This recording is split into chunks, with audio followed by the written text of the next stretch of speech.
Good morning, everybody. This is the Oskar Quentin Show, where I debate politics and whatever else might come up when people call in through TikTok Live. Total strangers to discuss things with me.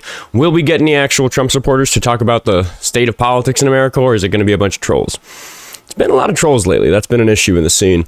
What else is there for housekeeping? Nobody in the producer seat today. I'm alone in the studio apartment that I live in. Raven's here watching for timestamps, but Jess will be in this afternoon to do some editing with me. Anyway, so just me running the show today. Furthermore, if you're watching this after the fact on YouTube, you can find a pinned comment that'll tell you where you can find the start call, the start time of the first call, and then more detailed timestamps in the description, as I just mentioned, because Raven is working on that. And let's get my backup account in the corner so we can get more followers on there. I'm going to request to join from my burner phone. Yep. Accept. Join.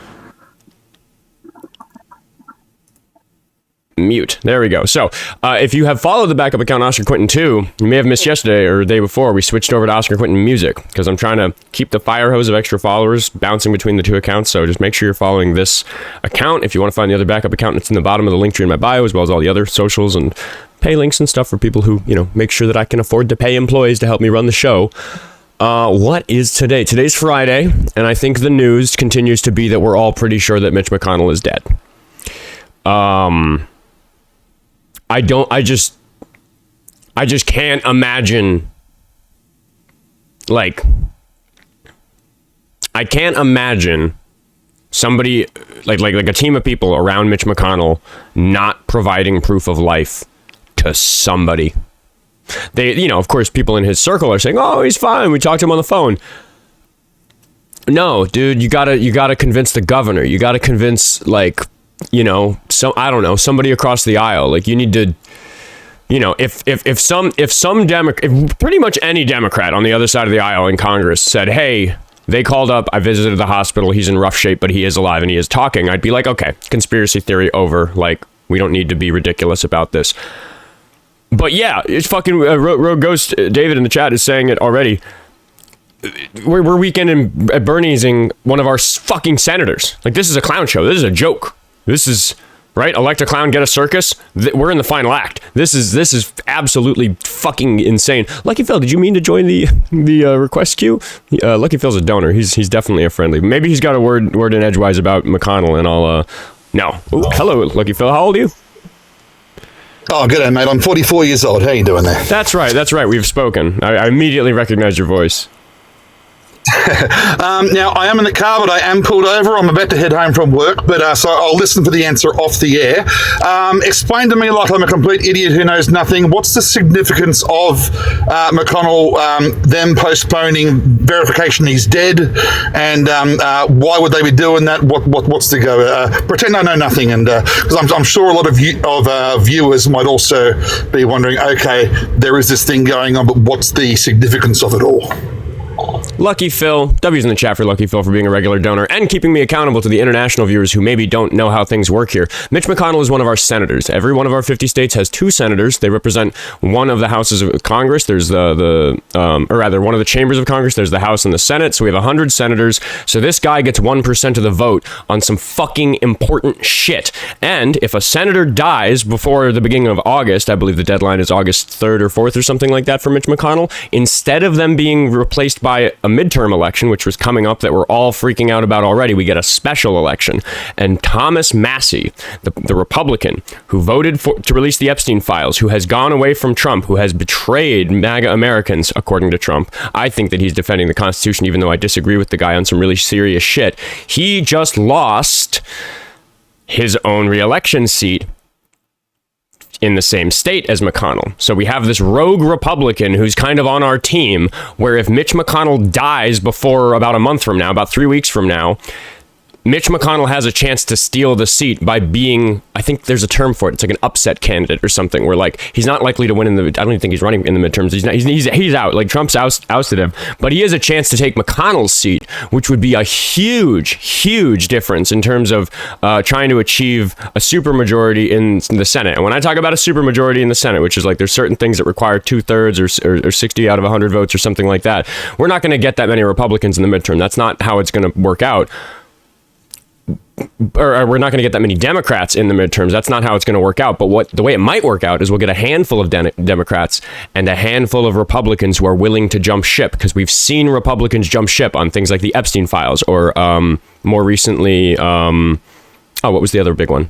The War Powers Act, right? There were a couple other Republicans that dissented away from the fascistic bullshit that the Red administration is doing in America right now. So we're groveling for seats in the legislative branch in Congress in the midterm. So Mitch McConnell, basically the ruse that everybody thinks is happening right now is that this guy is either literally dead in the ground or completely a vegetable in a hospital bed, never to open his eyes again, and the doctors are sure of it. And we think that they're pulling a weekend at Bernie's. They're lying to the public about this guy's condition. There are people saying that they've spoken to him on the phone. This is a guy who hasn't been capable of holding a conversation for years. People have been complaining about his health and age since before people were complaining about Biden's health and age. The guy's 84, and yeah. So, it's. People are talking about like HIPAA violations. Like, yeah, it's a unique situation. What are the rules that allow the people to demand that we know the health condition of like one of our senators?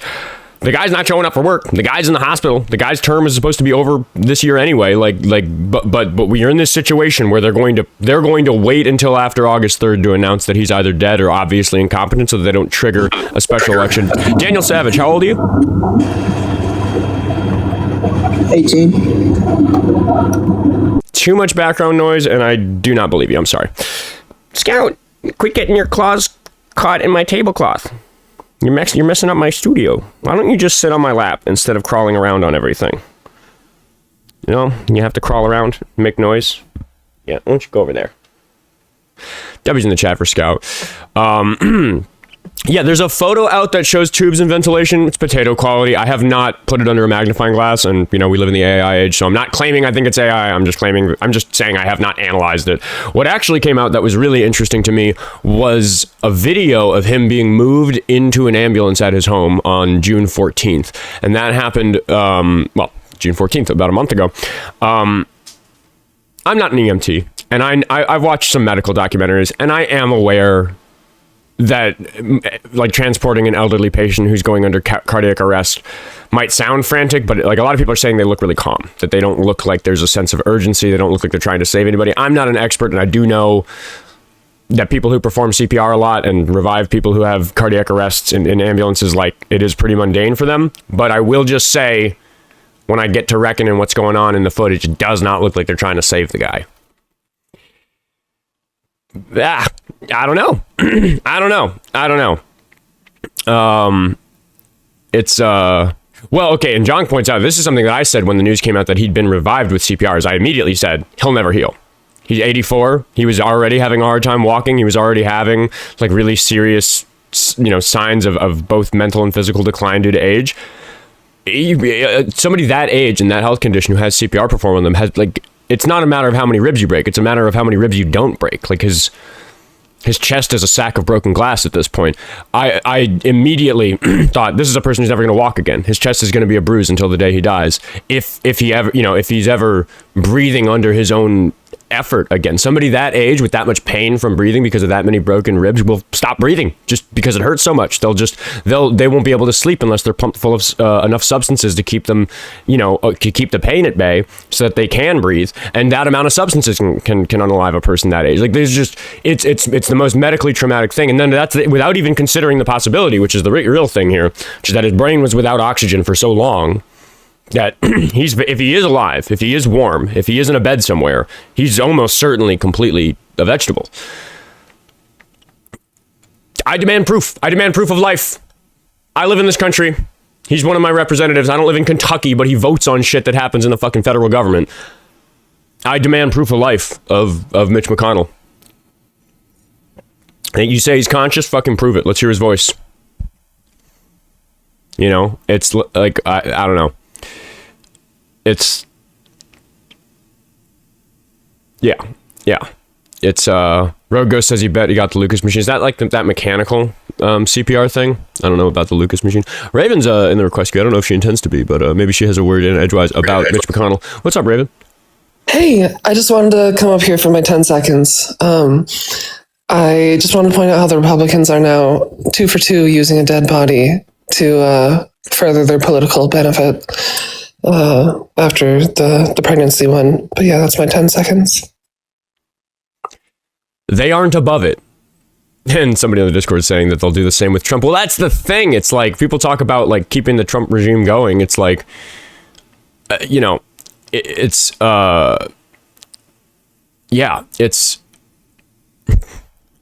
I can't believe it. I cannot believe I'm sitting here very seriously wearing my tinfoil hat and saying I think this guy's dead, or if he's a vegetable. The fact that they have come out and just lied through their teeth about him having 20-minute conversations about geopolitics. The guy wasn't very good at 20-minute conversations of geopolitics before the CPR. Anyway, we're gonna check in with IowaGolfer. Who I just less and less do you feel like opposition IowaGolfer? More and more I feel like it's just a friendly that we disagree with on some small things. How are we doing today, IowaGolfer? Oh, not too bad. I heard you talking about EMTs and stuff like that. I've been on an ambulance crew for about the past 10 years, so if you have any questions, I'd be willing to answer them. Interesting. Footage has come out of Mitch McConnell being moved into the ambulance on June 14th when he had his cardiac arrest, from which the public story is that he was saved with CPR and is apparently recovering now. Yeah. I watched the footage this morning. I've seen lots of footage of people responding to grievous bodily harm or cardiac arrest, and I recognize that just because the EMTs don't look panicked doesn't mean that it isn't a frantic situation. The thing that's concerning to me about the footage is that they move him into the ambulance and there's nobody working on him. Yeah, I mean, it's just so the biggest thing is just determining what needs to be done at the point. I mean, so a lot of the times when we show up, we do our initial assessment, and I'm assuming it was at his house, I guess. So his initial assessment would be done in his house. They'd take his blood pressure, they'd check his vital signs. They might even hook up EKG leads, depending on the type of ambulance it is, and whether they got paramedics or EMTs. But it's just, and if he was like unconscious, they might even hook him up to a Lucas, if they have one. Somebody mentioned that in the chat. What is the Lucas machine? Is that the automatic CPR thing? It's an automatic CPR machine, yeah. It's an EMT's best friend. Right, yeah. Because for everybody who maybe doesn't know and like maybe isn't aware of why we're so concerned about somebody's health at 84 after going through CPR, is that CPR is amazingly violent. You're supposed to break ribs while you do it. You're squeezing somebody's chest so aggressively that their heart pumps enough blood to keep their brain oxygenated. Because the brain is so much important than anything else that's going on in the chest. It's like they're going to die if we don't do this. So there's a lot of harm that comes with CPR. And for an 84-year-old, it's hard to imagine how catastrophic that would have been given his condition. So a Lucas machine makes that work easier, but it still makes it harder for the patient. Yeah. So do you saw the video of them loading him? Did he have a Lucas on him? No, that was my, like, it wasn't great footage. There's only like, you kind of see him peek between two cars. He's getting gurneyed in. But given that he was being transported for a cardiac arrest, I didn't feel like I saw enough going on. You'd think that he'd have forced air. You'd think that he'd have like you'd think there'd be wires draping everywhere, right? Because you're right, they'd probably have him EKG'd if they were trying to defibrillate him. Like I said, every situation's kind of different. That's the thing, no situation is the same. But like the Lucas is for like, pardon my French, but Lucas is like, oh shit time, like, oh shit, we got to get this done, get him hooked up. And it could even be where they put him on a defibrillator. I mean, it just depends. Right. Well, and yeah, so I don't know the situation, because if he was in active cardiac arrest when they were loading him, they would have been doing compressions. Right. So he either had a pulse when they were moving him, which would reduce the urgency. But I don't know. It's because I've seen it twice where the Lucas actually lowers a pulse. I mean, it doesn't. CPR isn't just this magic thing that people think just brings people back. It doesn't. But usually when they hook you to a Lucas, they just transport you like that, because they strap your arms to it. I mean, it's a pain to get it put on, so they're not just going to be in the rush to take it off. Yeah, it's not like in the movies where people like wake up after just having all CPR performed on them. It's just that the CPR Yeah, no. keeps your brain from rotting while they get you to the hospital is kind of what generally happens these days. Yeah. I mean, with drownings, CPR, sometimes people do become conscious pretty quickly after being revived from drowning because part of the CPR is that it compresses the lungs and, you know, gets whatever water's in there to aspirate and all that. But that's just not the case with somebody who's had a heart attack or just otherwise died of some sort of congenital heart failure for being 84 years old. So yeah, I'm not going to show the video on stream because I think it might feature a fucking dead body. But I recommend I would love IowaGolfer for you to like go watch that footage and call back later today or another time. But I just want to hear your thoughts on it as somebody who's done that type of responses because it's yeah, I didn't sense the urgency, even though I do just understand it's not always as urgent as you might think. But I do have another caller, so I think I'm going to move on unless you have anything else to add about McConnell. Yeah. All right. Later, bud. No. Later, Iowa. W's in the chat for Iowa. He was like proper opposition the first time he called in, and he and I have kind of become buddies because he's making progress on understanding this stuff better. Before I get to Knights Templar 04, I am going to remind everybody about that link tree in the bio. Where if you enjoy the conversations that happen on the show, you can follow me for free and get the clips and the VODs on YouTube and all that stuff, and support the show if you want to, just like Canadian Vicky did on Buy Me a Coffee for $25. There's Buy Me a Coffee, Patreon, Venmo, and Cash App. Thank you very much, Canadian Vicky. Always busy in the YouTube chat, Canadian Vicky, so you can pop over there if you want to thank her directly. I think that is it. Or did I get another one? No, I had a YouTube super chat to read, didn't I? Yes, I did. Chronos sent $5 on YouTube super chat to say Mitch McConnell is the only turtle I don't want living. I love that meme where it's a bunch of pictures of turtle with one panel in the middle that's Mitch McConnell, and it's like, thank all of you for being such, not you, wonderful turtles. Because, yes, Mitch McConnell looks like a turtle. And I'm not above making fun of the appearance of people who are monstrous fascists destroying our country. Little trash talk is allowed. We're going to see if I end up trash talking with Knights Templar 04. All one word. How old are you? Yeah, I'm 38. Thanks for having me out. Yeah, are you a Trump supporter? Yeah, I'm a Republican. Yeah, I'm a Republican. I support Trump. Okay. Why is that? I think from the standpoint of what I think he's trying to get done from America First standpoint, I mean, he's literally made for like ICE. I agree with the immigration policy. I think there is a serious issue. I do agree that America was born on immigration. In fact, I was an immigrant during the World War II era. My people came here. So yeah, we were Volga Germans. Kind of got caught between Russians and German people. Same. My dad's side's Latvian. My grandparents on that side were refugees who got ousted from Latvia because of the Russians, moved to Germany for a little while, and then, you know, Germany wasn't doing so hot either after the war, so they moved here. So I agree, but I think when our people came here, we loved America. And I don't think the new immigrants that come here truly love America. They like what America has to offer. Right. Yeah, I think I've actually spoken to many of them, and there's many that are actually running for government now that actually say if we went to war with like Mexico, they would support Mexico. Wait, hold on. Yeah. You've spoken to many illegal immigrants, or immigrants generally, you're saying, that are running for office. Immigrants that are American citizens running for government. Okay, I think you're making some claims like that are like maybe associated with who you are. Like, I don't really do anecdotal evidence on the show, and I'm gonna agree with my mods, and I'm gonna say camera on if you're making claims like that. Yeah, I got my camera. That's fine. That's fine. Just pop it up for a second. You don't have to keep it on for the whole call, but I'm just gonna pop it. That's fine. You can leave it on. I go live. I go live all the time. Okay, cool. Appreciate it. Just mostly dealing with a lot of trolls lately, so you can keep it on in the corner. Let me just make sure you're visible. My lives. You could go look at my profile. I'm live with my face there too. Okay, cool. I hear you. Thanks for doing that.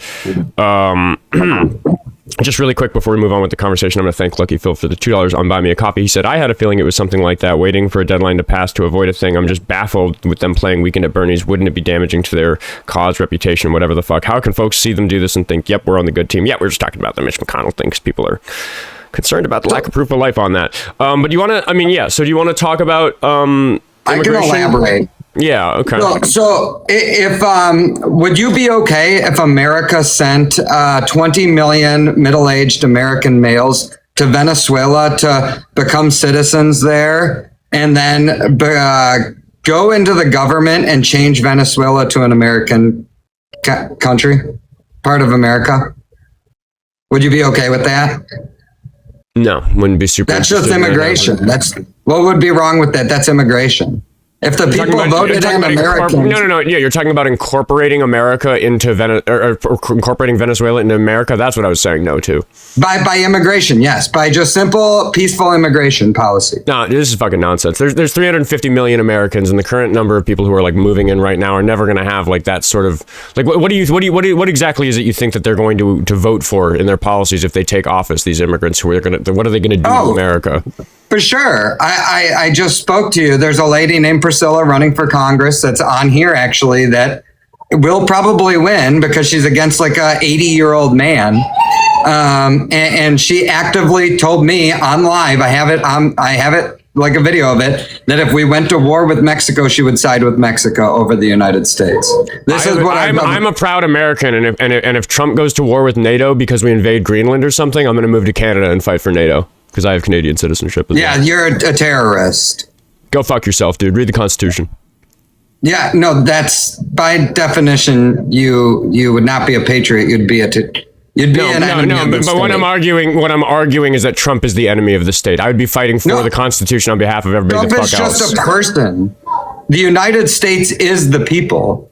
Yeah, and the said you want the people of the United States to be unalived by NATO. That's not what I said. You know that's not what. No, absolutely no. That is horseshit. I'm not going to war with NATO. Shut your fucking mouth. I don't use the mute button on my show, but when somebody lies through their teeth about what I said, I call it the fuck out. I want to defend Americans from this regime. You know that's my position, and it's disingenuous to suggest otherwise. I don't give a fuck about what you have to say if you're going to tell me that I said something I didn't.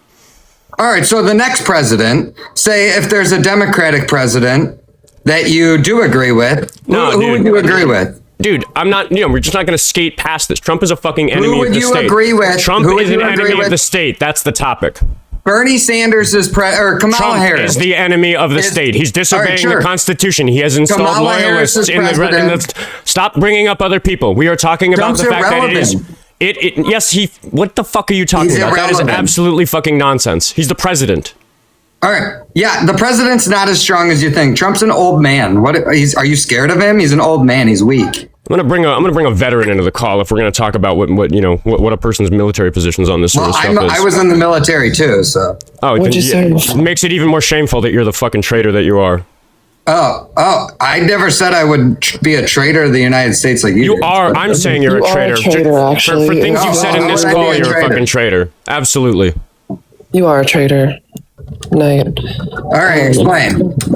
If you are okay with our government basically throwing away the Constitution and throwing away our point on the world stage by invading other countries. I never said that. I thought it doesn't fucking matter what people say. What the fuck are you talking about, dude? You put words in my mouth, and we're not allowed to make those types of interpretations. Sorry for stepping on your toes, Raven, but it's absolutely bullshit. I'm just going to point out to everybody that this is not a serious caller. This is not somebody who's listening to what's happening in this conversation and trying to follow along and understand. He's here to make fucking accusations about what people on the left are doing. He's here to promote the bullshit that the president is signing into his executive orders about how people like me are terrorists for wanting to defend the fucking Constitution. He's dishonest and he fucking knows it. I have a better lie detector than a lot of people, and I'm just going to tell my audience that if you trust my lie detector, I think that this disingenuous piece of shit is here to spread fucking propaganda, and he knows it. You're too articulate to be this fucking stupid. You just said you would side with NATO to attack the United States. If Trump invaded Greenland, is what I said. That was literally the premise. You guys are crazy. Said if Trump invaded Greenland, which I just said if we're out there invading countries, you said we're not invading countries. Well, what if we just immigrate 20 million American males to Can you stay Greenland? on topic? Yeah, he's here for talking points and bullshit. No, it's not just immigration. That's fucking nonsense. What's the population of Venezuela? Population of Green. We're talking about Green. 30 million or so. No, we were talking about Green. You brought Venezuela back up because you're a disingenuous fuck who's going to refuse to be pinned down on one fucking thing. 57K is Greenland's population. I would say We are send talking 2 about million. No, you brought up Americans to Venezuela, and I Greenland immediately to jumped on immigrate it. there. Shut up! You're not fucking listening. I'm not. Sorry, Raven. I'm not fucking having it today. I asked you the population of Venezuela because the idea of us sending 20 million Americans to Venezuela will overwhelm their population, which off the top of my head is something around about 30 million. Let me know if I'm wrong in the chat. Are you suggesting that something like 2/3 of the population of the United States is going to move in and take over the country? You know that's a false equivalence. You are nodding yes. Show me. Show me the 200 million people coming here. That's fucking nonsense. I got you. I cannot stand an example where the numbers in the example so greatly misrepresent what's being analogized. 200 million? That is a chunk of the people who exist on the fucking earth. That would be a fucking catastrophe of a global scale if that many people tried to move to one country, no matter which country they move to. Yes, I said 20 million. Yes, you said 20 million to Venezuela, which represents 2/3 of their population. 2/3 of this country's population is 200 million people because we have 10 times as many people here as we do in Venezuela. It is an absolutely ridiculous bullshit propagandist false equivalency, and you, sir, I can tell by the way you speak that you are not stupid enough to not understand what I just said to you, which is why I'm taking this absolutely like uncaring fucking tone with you, because you are what is wrong with this country. You are the fucking traitor. You are the fucking terrorist. There's 39 million Mexican Americans in this country. I'm sorry, we're looking for 200 million. I don't think there are enough people in Mexico I never to create said this 200 problem. million. I You said said 20. 2/3. You said 20 for 20 Venezuela. million. No, you are fucking listening and you understand me, so I'll say it the fuck again for everybody else who's joining now. You said 20. You said 20 million to Venezuela. Approximately what percentage of Venezuela's population is that? That would be over. That would be about. Yeah, that would be. That would double their population. Great. We're talking about, okay, roughly. We're going to talk about doubling the population in the United States then, because that's the comparison you're making. Where are these 350 million people coming from? Then stop making the fucking comparison. They're just immigrating there, dude. No. Peacefully. Oh, just immigrating. Okay, so does the example work if it's just one immigrant? What about two? What about 857 million? Every The single numbers I want fucking America matter. to immigrate to other countries and then turn them to American countries. Right, and you're right. And I'm sorry. No, I'm not. We're going to do the thing where we don't move on, and I will fucking sit on this exact point with this fucking monster for And then 2 we'll hours. deport their own Shut citizens. up. I'm not done restating the bullshit you're saying so that all the people who are joining right now, because we're getting to a high energy stream and the algorithm has noticed, so we're getting more people in here to see that this dumb motherfucker is trying to convince my fucking audience that it isn't a false equivalence to suggest that moving 20 million Americans to Venezuela, such that due to American immigration, Venezuela just becomes America. If you think that's a good analogy for anything that might happen in this country, we need to look at the proportionality of that and say that that's almost the entire fucking population of Venezuela, which you yourself a moment ago said that we'd have to double the population of this country. So show me that it isn't absolute nonsensical propagandist bullshit to suggest that the population of this country is going to double because of immigration and then be changed into something that we wouldn't call America. It's nonsense. You're not stupid. You're articulate. You understand what I'm saying. My audience understands what I'm saying. Now that we all understand what's being talked about, fucking answer for that. Explain yourself. Yeah, I don't think it has to be elegant. Like, I don't think we have to have a direct correlation. Okay, so I'll ask the question. If there isn't necessarily a direct correlation, would your example make sense if it was just one immigrant who, I don't know, took office, became elected president of Venezuela? It's fucking horseshit, dude. That's all you fucking got?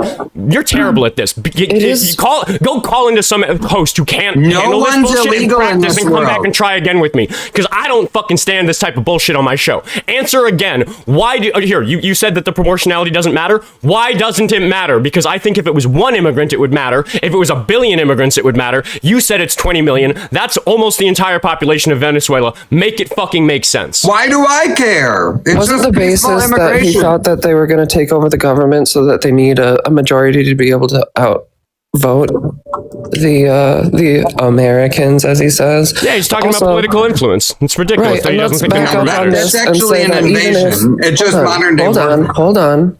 Even if the 200 million in this situation came over the border from Venezuela or whatever, from a single country, so that they would have a unified idea and goal, you're assuming every single one that comes over is on board with this and hates America. And that is just racist. They do. That's fucking nonsense, dude. Again, I'm not going to let us slip past it. If we're going to talk about 20 million going into Venezuela, I reject that example as relevant unless we are then going to talk about something on the order of 200 or 300 million people moving into the United States, because that is proportionally the same, and this is a fucking democracy where we vote. So if you're going to talk about immigrants having political influence, we're going to address, of course, the fact first that it takes fucking forever for immigrants to even be able to vote. 30% of our population is not like American. They are 30% of our population. And over how many years did they move here?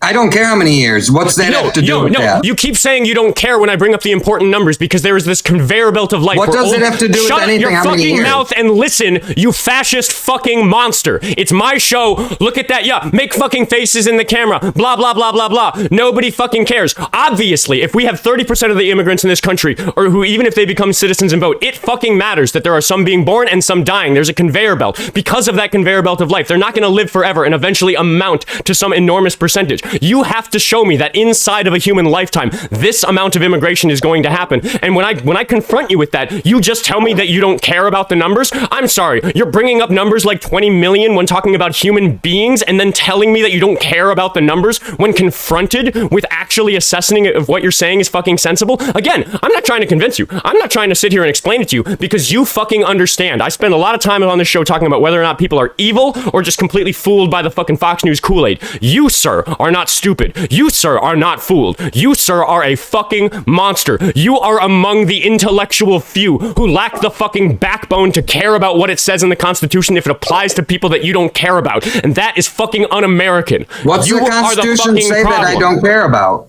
Lots.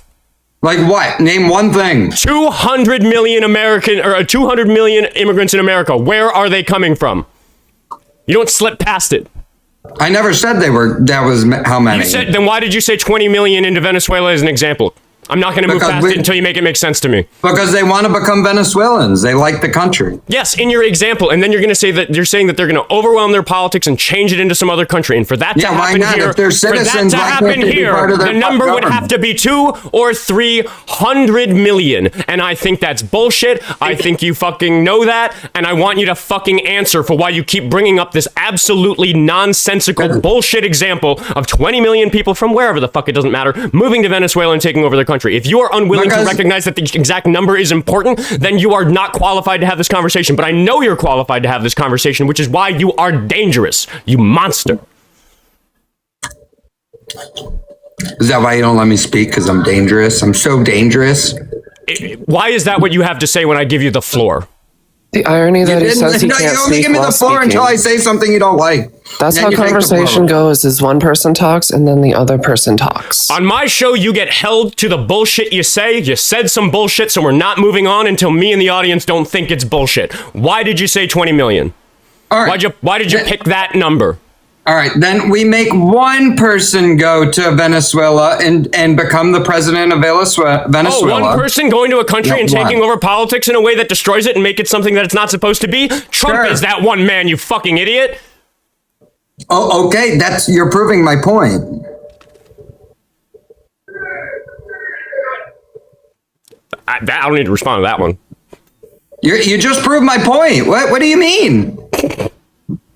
Raven, is he not tracking? Like, what the fuck? Did he miss it? The cell phone there was fucking wild. You do understand that that's what I'm saying is one person like a Mandami can change the whole politics of the United States. And you're saying that's bad, but then you just agreed that that's what Trump is actively doing. He is the person that is fucking the government. Yeah. So even if that was the case, unbelievable.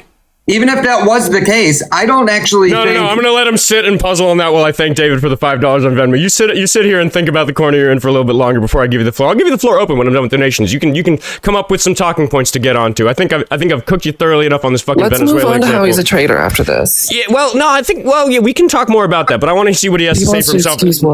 After I thank David for the $5 on Venmo, he says, guest brings up his first example, which is a woman, refuses to say Kamala's name correctly, and his AI anti-woman videos. Incel loser. Yeah, the chat did tell on you for being an incel who posts a bunch of AI bullshit that like really shows off how much of an incel you are. My AI is so funny. I haven't looked at it myself, but I do believe my chat when they say shit like that. Canadian Vicky also sent me $25 to toss Raven's way. So W's in the chat for Canadian Vicky and Raven. Raven, you getting paid more today? Thank you. My AI videos are so funny. They're really funny. All right, you've got the floor. What's next? Yeah. So I also don't like I guess Trump is kind of bring back the family structure. I mean, Kamala Harris doesn't actually have children of her own. Who cares? Kamala. I don't care about it. She disrespects her husband. I'll disrespect her. Nope. She was the vice president. Kamala. Yeah, but she disrespects her own husband. I'll disrespect her. She calls her husband Little Dougie. If you want to stay on my show, if your ass is not done getting burned, if you want it to get hotter in here, and if you want to stay on the show, you're going to say it correctly. You are going to say it correctly because you're not fucking stupid. What you're doing. She abuses her husband. I'll abuse her. Listen, I can forgive people for saying it incorrectly. I've said it incorrectly. That's fucking fine. She calls her husband Little Dougie. Why don't you call her out on that? It's her fucking husband. She can call him whatever the fuck they feel like calling each other. Well, she was my vice president. I can call her whatever the fuck I want. She's a fucking human being, dude. This is fucking nonsense. I will not allow you to stay on my show unless you fucking pronounce it correctly. Show that you're capable of having an adult conversation about this. She uses him as a little cuck piece. This is it. This is your life. If you ever want a chance to prove that you're not a complete fucking fascistic dingus on my show, now's your opportunity to prove that you don't deserve the fucking ban button. Kamala, pronounce it correctly. Go. Kamala Harris. I'm going to call that. I actually forgot to ban him. He'll probably be back. Anyway, yeah, we can call that a fucking run because I don't think he wanted that shit to happen to him again. Sorry for all the spicy Oscar over the last few weeks, people. It's just kind of the state of affairs in the debate scene. It's a lot of fucking trolls and monsters like that fucking guy. And sorry for not giving you more of a chance with him, Raven. I was personally offended by his approach to this conversation. All good. If he does ever come back up, I want to put him down on the fact that he excuses war crimes, and that makes him a traitor and the enemy within. He didn't give a shit. He didn't care. Yeah, but, he wants to say he's a patriot, but and call you a traitor. But wow. Yeah, I'm the fucking traitor. Yeah, let's see what the history books tell of this fucking time in America. Anything else before I let you go, Raven? Chat's wonderful. They're amazing. I love them. They do only perfect things, and I hope they have a great day. W Raven, and shoot me a text to remind you on that 25. Anyway, David Collins said his whole argument just fell flat. Trump is not an immigrant, therefore why is the argument you brought up specifically about immigrants? Yeah, I don't know. I don't know. It's again, like I'm too aware when somebody's intentionally trying to be. Oh, lost my internet for a second. Are we back? Lost the internet for a second. But yeah, I can't let that shit fly. It's like somebody like RC, where the only thing to do is talk about the disingenuous tactics. There's no reason to talk about actual facts and numbers and facts and figures. That guy is just going to continue to spout his nonsense. So there's nothing to do whatsoever than address the fact that it's all nonsense. And I should thank the people who've been sending me stuff on YouTube Super Chat. Sorry, I got distracted by that heated conversation. Mr. Fancy just sent a gift membership on YouTube. Thank you for doing that to whoever you did that for. Chronos sent $2 to say, did I just hear the president isn't relevant? What the fuck? Yeah. He's making arguments saying that the president isn't relevant. Absolutely fucking insane. Kronos also sent $5 to say, does this caller have stolen valor? Discord said he exposed on Diava's live. Thought I'd bring it here. Ooh, man, maybe I should have left him up so Raven could have had to go on interrogating him about his service record. Elusive Viper for $5 said, the sheer irony of MAGA un-Americans complaining about changing culture and politics. Ah, fucking what? Craziness. All right, let me just make sure I'm not missing the buy me a coffees, because those have been coming through lately, and I have been absolutely terrible at noticing them. Because Lucky Phil sent another one for $2 to say, if I moved there from Australia, I'm sure he'd be cool with that. Mango Mussolini has a sweetheart deal for white South Africans to move, and I heard about a hotel in American territory near a Russian border form Russian anchor babies. This caller is just scared of black and brown people, pathetic, fragile, beta, male snowflake. I agree. W's in the chat for Lucky Phil. We are going to move on to Bully Chan. Bully, all caps, dash Chan. There we go. Let's see if we have somebody who actually believes in the nonsense they say. Hello. Hello, how old are you? 13? Sorry, too young. We're going to talk to passing, letter N, passing, all one word. And Snakes and $5 to say, don't ever apologize for Spicy Oscar, you rock. People in the chats have been, like, in the comments have been pointing out that it's like a different tone these few weeks, and I do think it's what's going on. hold on, I was in the middle of a sentence. I do think it is just because of what's going on in the space here. Thank you, Max, for the $25 on Buy Me a Coffee. He said, we're here to deal with, we're here for Mad Oscar. No other way to deal with noxious dudes like that one. Yeah, he's a special type of monster, and I really feel like I just noticed that really immediately. Thank you, Daniel, for the $5 on Cash App. He said, can I please get a shout out to Lincoln, Nebraska? Fucking shout out in the chat, Lincoln, Nebraska. Light it up. Make that dude feel fucking excited about his well, whatever it is he loves about Lincoln, Nebraska. Let's get it in the chats. Sorry for interrupting the start of the call and passing. How old are you? No, you're good. I'm 23. Do you support Trump? No. Fuck no. Just looking for Trump supporters, trying to get a debate going. We're going to talk to Nick, USPS, and we're going to see if this is a Trump supporter. We're going to see if it's a patriot on the line. Hello. How old are you? I'm 28. Are you a Trump supporter? Not particularly, but more than Kamala. If God came down from the sky and offered you an opportunity to go back in time and have Kamala win the election in 2024, would you take the opportunity, or would you leave the current state of affairs the way they are? I wouldn't vote. I'm sorry. That's not the question I asked. What did you ask now? I asked you, if God came down from the sky and said, here, Nick, if you want, we're going to go back in time and have Kamala win the election instead of Donald Trump, would you say, yes, please do that? Or would you say, no, I'd like to leave things the way they are? I'd say hell no, because she's more of a Zionist than Trump is. Okay, you care about Zionism. That makes sense to me. Do you think that Trump is doing more or less bombing in the Middle East than Kamala would have supported? I think if Kamala was president, her husband would be in control. Her super why do you think that? Zionist husband. Why do you think that? Because her husband is a staunch Zionist Jewish person. Okay, yeah, I hear the chuckle. First of all, just before we proceed to me asking you why you don't think that Donald Trump's wife is in charge, because she's an illegal immigrant, which is another really despised group right now. Before we move on to that, I'm going to ask that you turn your camera on quick. Turn it on? Yeah, turn your camera on. I don't have a shirt on. Hold on. Put a shirt on. We can wait. That's fine. Just feel like we're getting into territory where, people who don't like showing their faces say this type of stuff, and we've got a problem in the country right now with hateful people not showing their faces. So, hold on. Yeah. While we're waiting for him to put a shirt on, I will remind everybody about that link tree in the bio and Oskar Quentin music below the collar. Don't follow the collar. Well, I don't know. Maybe follow him if you want to go see what he has to say in other people's lives. But down here, Oskar Quentin music is the current backup account. My goal is to have 3 TikTok accounts where ideally, it's not even clear which one's the main one. I want them all to get big. So we're at like 17, 18K on this account. I want to get the other 2 accounts above 2K or above 10K. So here we go. We're going to expand this. ADL. The ADL, the Stop Anti-Semitism, they've already labeled me like a major anti-Semite, so... I mean, I'm also against Israel. I think Zionism is bad. I think when people talk about both parties being evil, Zionism is one of the few topics where that's a reasonable stance. I think there's a lot else that goes with it, and I do just think it's nonsense to suggest that Kamala Harris would have in any way created a greater ally of Israel for the United States than Donald Trump has. I think that's a nonsensical position I'd like for you to defend. Well, I mean, Trump did give them Jerusalem in 2017, so... Yeah, I don't support anything that's I'm sorry. Did he recognize the label of Israel, of Jerusalem being the capital, or did he do anything that gave them Israel? What the fuck does that even mean? I mean, the U.S. has all the power here, apparently. Okay, yeah, he has the power to label the Gulf of Mexico to the Gulf of America. He obviously doesn't have the power to go to somewhere like Greenland and make it the United States because he tried and failed. Sure, we have the power to capture leaders from countries like Venezuela, but what exactly did you just use the words Trump gave Israel Venezuela, or you just gave Israel Jerusalem? Make that make sense to me. Is the president allowed to say a sentence that is somehow a political achievement, somehow a geopolitical achievement? I guess so.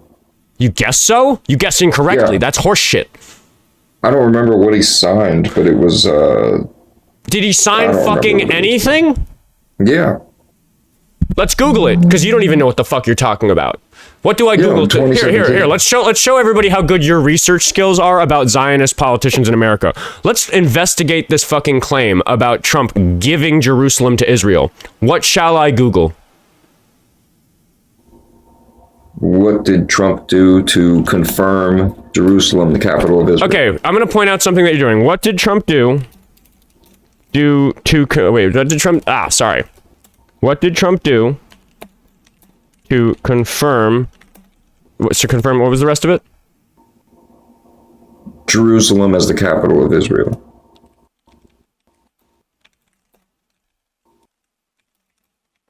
Sorry, I'm bad at typing and talking at the same time. I will point out that this is something that I call an affirmative question, which is that there's an affirmative claim made by the question, because you can read this question and it assumes that he did that. It's like me asking you when you stopped beating your wife. It implies that you were beating your wife. So I'm just going to let everybody know that the AI thing at the top might do the sycophantic thing of trying to offer an answer that makes this affirmative question make sense. That's one of the things that large language models do. That's why I don't fucking read them, and that's why I recognize that callers so frequently make affirmative questions into large language models, which Google search now is, because it immediately offers you a large language model that's going to try to answer this question in a way that makes sense, like you trying to blindly answer the question, when did you stop beating your wife, by coming up with some such time, which then confirms that you did it. This is confirmation bias in real time, but we're going to see what the Google results are.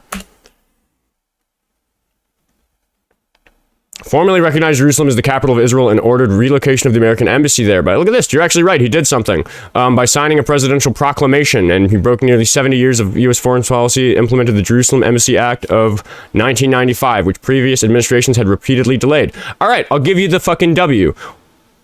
Why was this an argument for Kamala Harris being a bigger Zionist than Trump?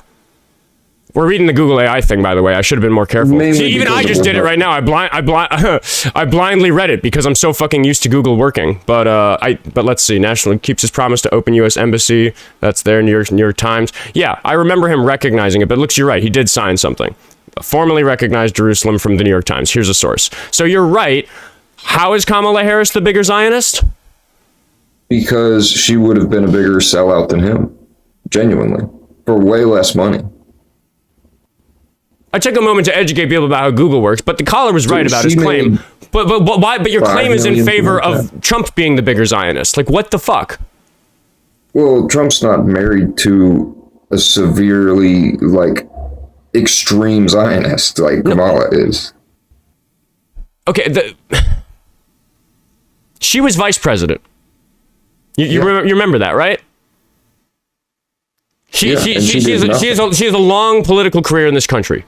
I don't like that the establishment Democrats are more pro-Israel than I'd like them to be. I'd like them to be staunchly anti-Israel. I'd like for America to be one of the countries on earth, which is most of them, where Benjamin Netanyahu would be arrested if he visited. I don't want Benjamin Netanyahu to be hosted at the White House. Who has hosted Benjamin Netanyahu at the White House lately? Definitely Trump. And I agree with you. I think. Then how are you reckoning? How are you reckoning about this? That Kamala, like her husband, sure, yes, I can hear that connection. Again, it's a legitimate criticism against establishment Democrats that they're not anti-Israel enough, anti the Israeli government enough, anti-IDF enough, anti-conflict, strife, genocide in Gaza, all of that. Right, I agree. But Trump is actively participating in a war in the Middle East that he started with Israel, and you're telling me that Kamala Harris's husband was a problem?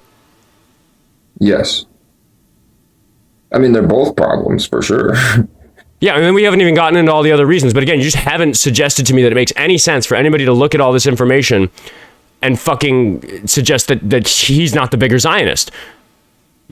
Well, there's a lot of things, like when it comes to trans ideology, for example. No, that's a fucking pivot. What does trans ideology have to do with Israel? Well, for example, if they want to destroy a nation, they just fill it with mental instability. What? Yeah. What does trans ideology have to do? Trans is not an ideology, by the way. This is not the right language for this, you fucking hateful monster. But what does that have to do with Trump being a fucking Zionist? What does that have to do with Trump being a Zionist? I don't know. You brought it up. What is this? What is happening? But that's the argument I'm making for Kamala, named after her Indian mom, Shamala. That's why her name is pronounced that way. I don't know if that's true or if you're making some kind of joke. I don't know Kamala Harris's mom's name. I don't care. true. What does Her this have to mom's do name with is fucking Shalmaneser. anything? Donald Trump That's why, is actively waging a war with an ally that he's made of Israel in this war that he started. And your suggestion was that Kamala Harris was going to be the bigger Zionist? You're not genuine, dude. Like, I don't think you're that stupid. This is fucking, yeah, keep her kick, chat. Like, I'm not convinced that this guy's even being serious.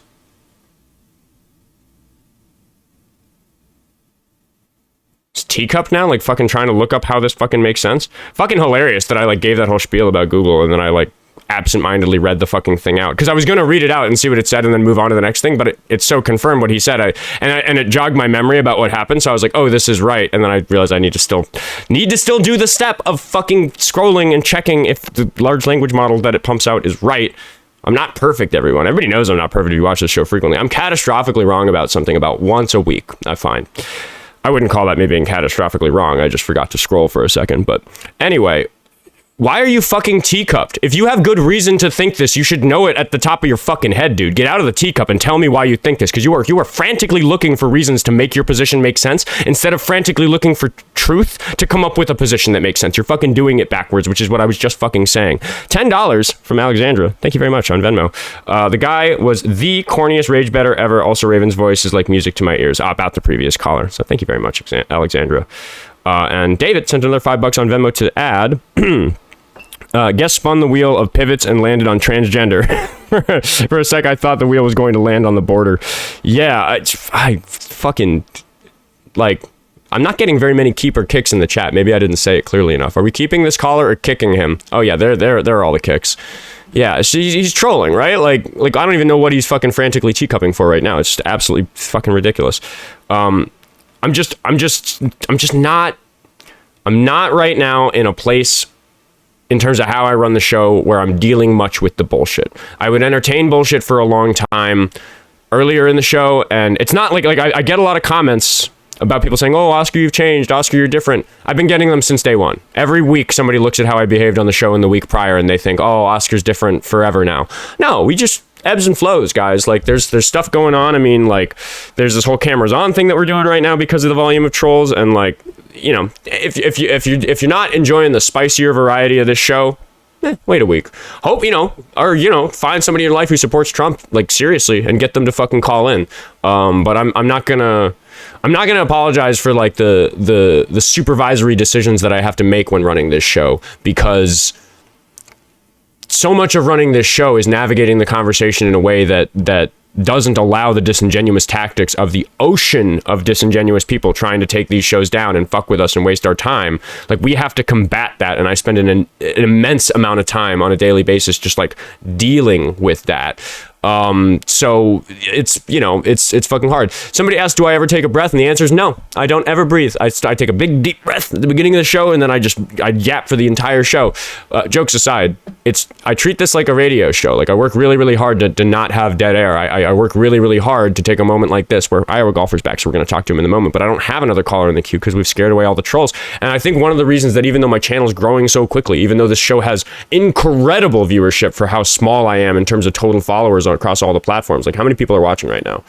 We have 900 people watching. That's fucking insane. But why can't I get a caller? I think the reason I'm getting such high viewership is because people see that I'm so good at dealing with bullshit, but the bullshitters see it too and they run. Those cowards. They know their shit isn't going to work on me. They know it's disingenuous fucking nonsense. So I'm going to spend a moment reading a couple donations, and then we're going to touch back in with IowaGolfer, because I'm curious if he watched the footage of Mitch McConnell being hauled away and has opinions about it. Maybe he doesn't. Oh no, he's back in the queue. Give me 2 seconds, IowaGolfer.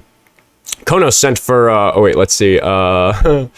Don't ever apologize for spicy, Oscar. You rock. I read that one. Thank you, Snake. And then Mix Me Up sent $2 on YouTube Super Chat to say, this guy's all over the place. I hope you're not talking about me. I think he was talking about the caller. Cordova Labs sent $2 to say, spicy Oscar is like bear mace in the face of MAGA. Kronos sent $5 to say, Oscar, we see you a couple hours a day. Who thinks they know enough to say you've changed? LOL. It's your show. Do your thing. Yeah, Kronos knows. Kronos watches enough to know the deal. I think people who do watch 2 hours every day, who really are keeping up with the show, know all this. They know that there's just ebbs and flows, and I'm constantly changing the strategy to fight what's going on in the scene. And we're all just along for the ride. Welcome to the Oskar Quentin Show. I hate milk sent $5 to say, I think Google will not show AI if you type your question with -AI, WRaven, WHost. Yeah, there's like an extension for it. Sack Boss sent $2 to sad. MF suggested BN spawns trans people into the world. Yeah, that was a flail. Like fucking just randomly bringing up trans people while trying to defend this fucking nonsense. I did remember Trump recognizing Jerusalem, by the way. The chat was blown away that I didn't know that. I do remember that being a news story. What was it? 9 years ago now? Forgive my memory. I wanted to support the claim that he did something formally, which he did. But again, moving an embassy somewhere doesn't like actually. Like, we're a different country than Israel. Like, it doesn't make it their capital. Like, we can recognize it, but that just doesn't, do anything. I think that's it on the donations. So we're going to bring IowaGolfer up. I'm just going to find out quick if he watched the Mitch McConnell footage, because I want his opinion on it, but we're going to move on pretty quickly. Hello, have you watched the Mitch McConnell footage, Iowa? I just watched it a little bit ago, yeah. For context for everybody, for everybody who didn't catch the beginning of the show, IowaGolfer, kind of friend of the show at this point, because you've come a long way from being more of a pro-Trump caller, but you have EMT experience, and I was talking to you about this footage from last month that just came out recently of Mitch McConnell being loaded into the ambulance when he had his cardiac arrest. I genuinely believe the guy is either actually cold dead in the ground or a vegetable who will never wake up again, and the government is lying about his health to keep his Senate seat so that they don't have to have a special election, which Thomas Massie could win if it is announced that Mitch McConnell is dead or incompetent before August 3rd, I think is the deadline. Anyway, so that's the context here. My concern is that they didn't look to me like there was a big sense of urgency loading him into the ambulance when he was having his cardiac arrest, which suggested to me maybe the EMTs thought he wasn't savable, but IowaGolfer's the expert on this particular topic. What do you think of the footage that you watched? So, yeah, I will start out by saying I've been on an ambulance crew for 10 years. I don't think that makes me an expert, but the one thing I will say is the vehicle that was in front of this camera pretty much blocked like all the view of everything. Mm-hmm. It looked like they had like a blanket on or something like that. I didn't see a Lucas device, but that's not to say it wasn't one on there. The one thing I will say, and this has been drilled into me with FTOs, is that FTO? Yeah, field training officers for the ambulance crews. And that is that the way you react to certain situations can affect the outcome of situations when it comes to healthcare. And that is if you are acting erratically and saying, we got to go now, we got to do this, we got to do that, that can add stress to the patient and stuff like that, or other people around. So the one thing they always told us too is that smooth and steady. Smooth and steady is not always fast. Smooth can be slow, but slow is quick if it's steady. Does that make sense? No, yeah, and I've heard the phrase, and I kind of gave that asterisk of like, I understand that just because nobody looks to be in a panic doesn't mean that doesn't mean the conclusions that I was talking about potentially. Like I said, I'll just give an example. I'm not going to give the patient's name because it would be a HIPAA violation, but last year had a farmer have an arm amputated in an auger.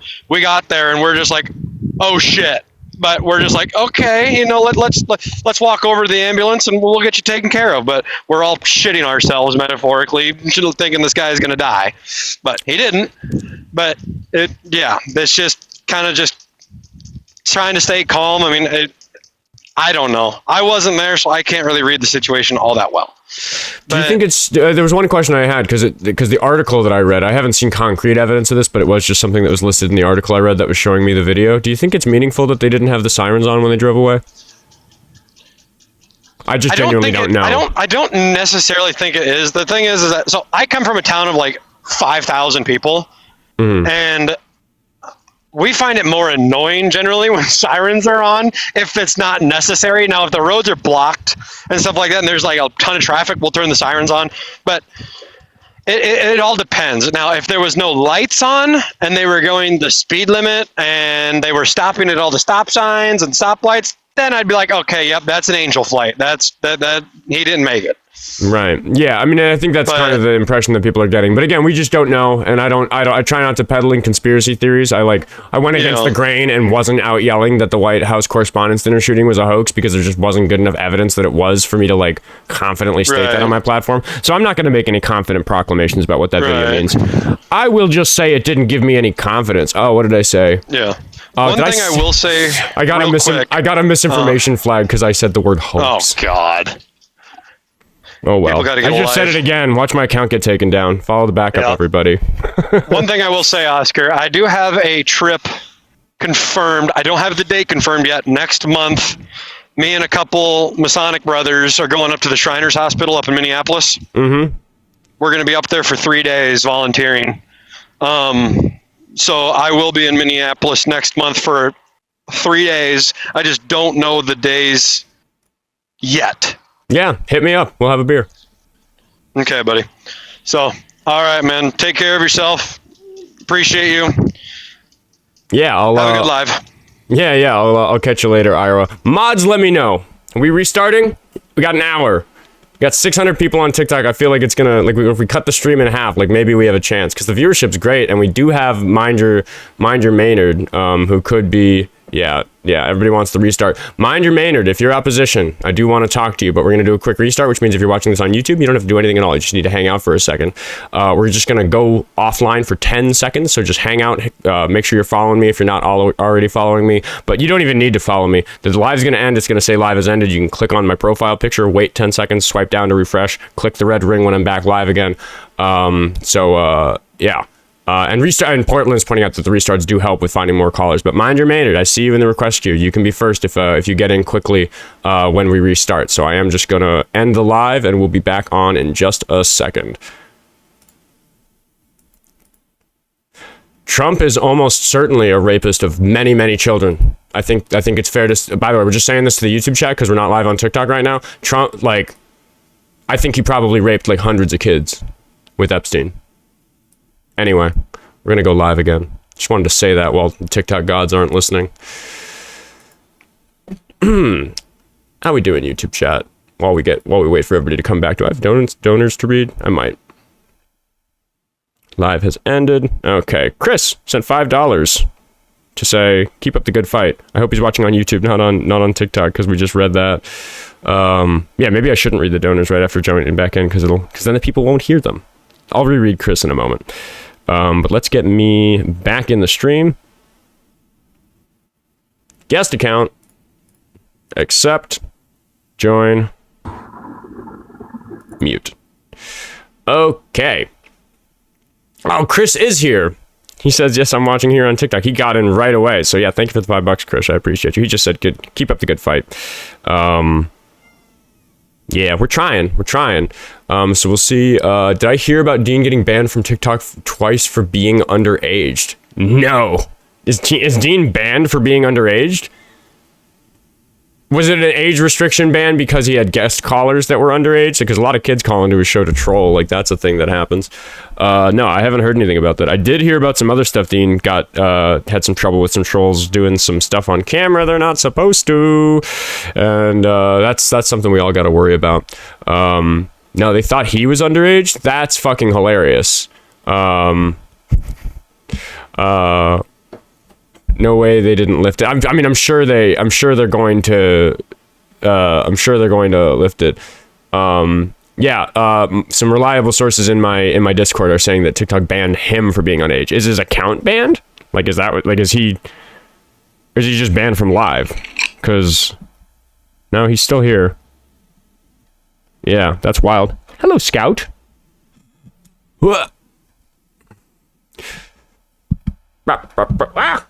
Scout is such a weird little kitty. She just like needs to run around and rub on everything. And she always shows her butt to the camera. Naughty. Stop it, Scout. Oh, man. His account got banned until 2031. Did they get his backup too? So yeah, is that what? I guess that's why I'm following the backups. Is that why I haven't been seeing him live these last couple of days? I just kind of noticed I haven't been, because I have been paying attention to when his ring is there, because I'm looking for maybe an opportunity to hop in and join Dean again. But I just want to wait until there's a conversation happening where I think I add a lot. I think that's the move for me to get in there, because I think he'd be happy to have me up again. Anyway. He got it back last night after fighting TikTok. I know he has a personal contact at TikTok. He has a person whose job it is to like deal with his claims, like a human being who handles these things. Let's see. Do we have our... See, it's so cool that we still have, like, it wasn't that long ago that 270 viewers was, like, a totally healthy stream for me. And that's how many people we have on YouTube right now, which means that we didn't really, like, lose the show at all by restarting on TikTok, which is great. Because here we are talking about Dean getting banned, and my whole thing is that I want to get into... I feel like I'm now in a position where if any one of my accounts gets taken down, it's not the end of the world. It'll be a speed bump, a big speed bump. If my Instagram got banned, fuck. You know, that's 93,000 followers. I'm really excited about having 100K on one of the platforms. That feels like a big deal to me. But I'd be okay. You know, like I've got plenty of reach on Facebook. So between the two of those, I have lots of like places to do the show. And now between Facebook and Instagram, I've got lots of places to show the clips where they get caught in the algorithm and shown to lots of people. And between TikTok and Facebook, I have lots of TikTok and YouTube. I have enough viewership to do the live show, even if it means I have to put a phone number on the screen, which if I had to do YouTube only instead of TikTok, because I got banned and the backup accounts weren't working or something like that, I would just be able to do it immediately with the gear that I have. This whole tech solution of getting the phone numbers piped in through a burner account, which would be in the corner, that's a technical challenge I'm working on because I don't want to get my account banned for whatever the callers say, which will happen if I just pipe the audio in directly. So if I were to have to stream without TikTok, I could just do it immediately. Probably not that day. Probably take a couple hours to get it rigged. But it is very mysterious, the whole like what gets you banned thing. I know people are speculating about it in the chat, but they can't tell us, right? Like they're never going to be transparent with us about what will get you banned because that'll allow people to better engineer ways to get around getting banned, which, you know, I can recognize for like policy for a company that makes sense. Like you can't be transparent about what will get you banned. It's just there's always going to be that arms race between the people trying to avoid getting banned like me and the people doing the banning like TikTok. So,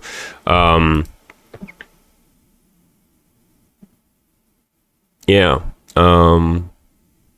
Sorry, just reading the chat for a moment while we wait for, Goblin Bag says, Oscar, take some calls. I was just shopping. I'm going to buy, I have 2 phones that I run the show with. And I'm going to get a third because I need to have a burner phone. The way I'm going to do phone calls is there is going to be a number to call to join in, so you don't have to have TikTok. But I'm going to have software pass the audio to and from a burner phone that is joined as a guest on the live on TikTok, so that if the caller says something that gets the account banned, I can just burn the account and use another one.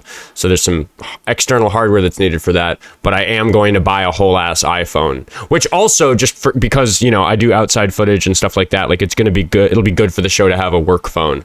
That being the case, I could skip Google Voice. I could just make the phone number of that phone the publicly facing number that people can call to join the show. But that makes the phone less useful because then it'd be that phone number is probably not useful the other hours of the day if it's out there like that.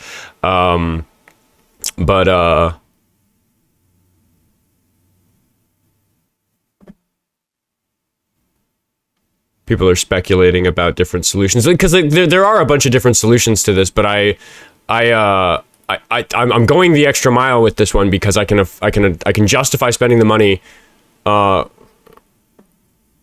Why not use Discord the live? People are showing other solutions, but I've talked to a lot of the other hosts about this, and this is like the most foolproof way to make sure that my main account gets protected, because as far as TikTok sees it, anybody calling in from a phone number just appears as a different guest, but instead of connecting it to whoever's talking into the phone is going to be plugged into a computer that's going to be passing a phone call to it. Oh yeah, I couldn't use the phone's phone number because it wouldn't be able to handle the call pass through. So anyway, never mind that idea. But yeah, the idea is to have a phone that shields me completely from anything that the callers might say. Oh yeah, and I can't expose that phone number because it'd be on like it would give people public like access to like try to break into my AT&T account or whatever. Or however that works. Anyway, I was just thinking out loud there. The rest of this is much better thought out. The actual hardware solution of passing a Google Voice call to a phone that then connects independently to the call and operates independently of the entire rest of the stream. It's messy, but it'll be kind of bulletproof once it's working. Thank you for the hard hands. That we had somebody in the guest request queue, but they are not here. So you know, the refreshes can be good for for callers, but it doesn't seem like it today. But I just really do think, I keep saying it during these moments. Do we have somebody in the chat? Goblin sent $5 to say, donating for your extra phone mile. I appreciate this effort. Keep up and tell some MAGAs how they're unpatriotic ghouls. Yeah. I'm trying to do it right. I'm just trying to get it done in a way that I don't know. I've seen so many people lose big accounts for silly stuff like this, and I just think it's worth it to like go the extra mile and have a complicated solution.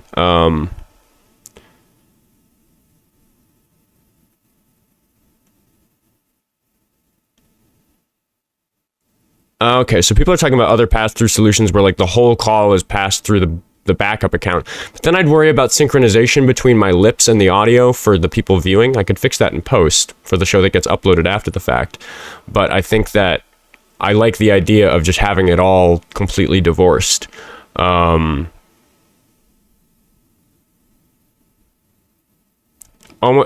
Oscar, I feel so dumb right now. I thought the sign was paper this whole time.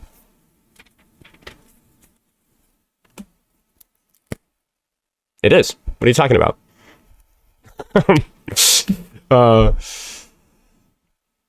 Every now and then the handwriting's good enough that people don't realize that it's a sign. I don't think today is one of those days. It's a little... Handwriting's decent. It's a little wonky, though. I didn't keep it straight. Anyway,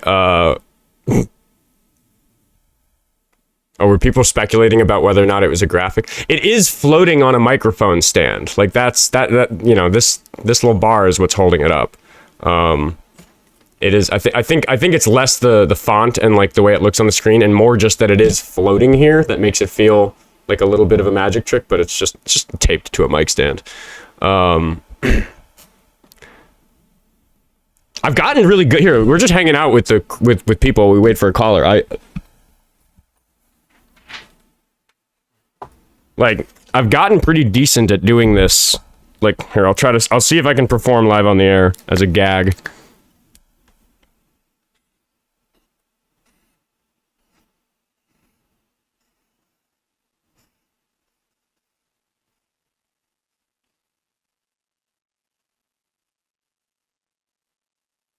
Oh, see, no, it takes me two tries always. Let's see how good a job I can do. YouTube, you're sitting watching because it's off screen, but you're sitting waiting for it. Do we have any callers? We don't. It's Friday. I don't care.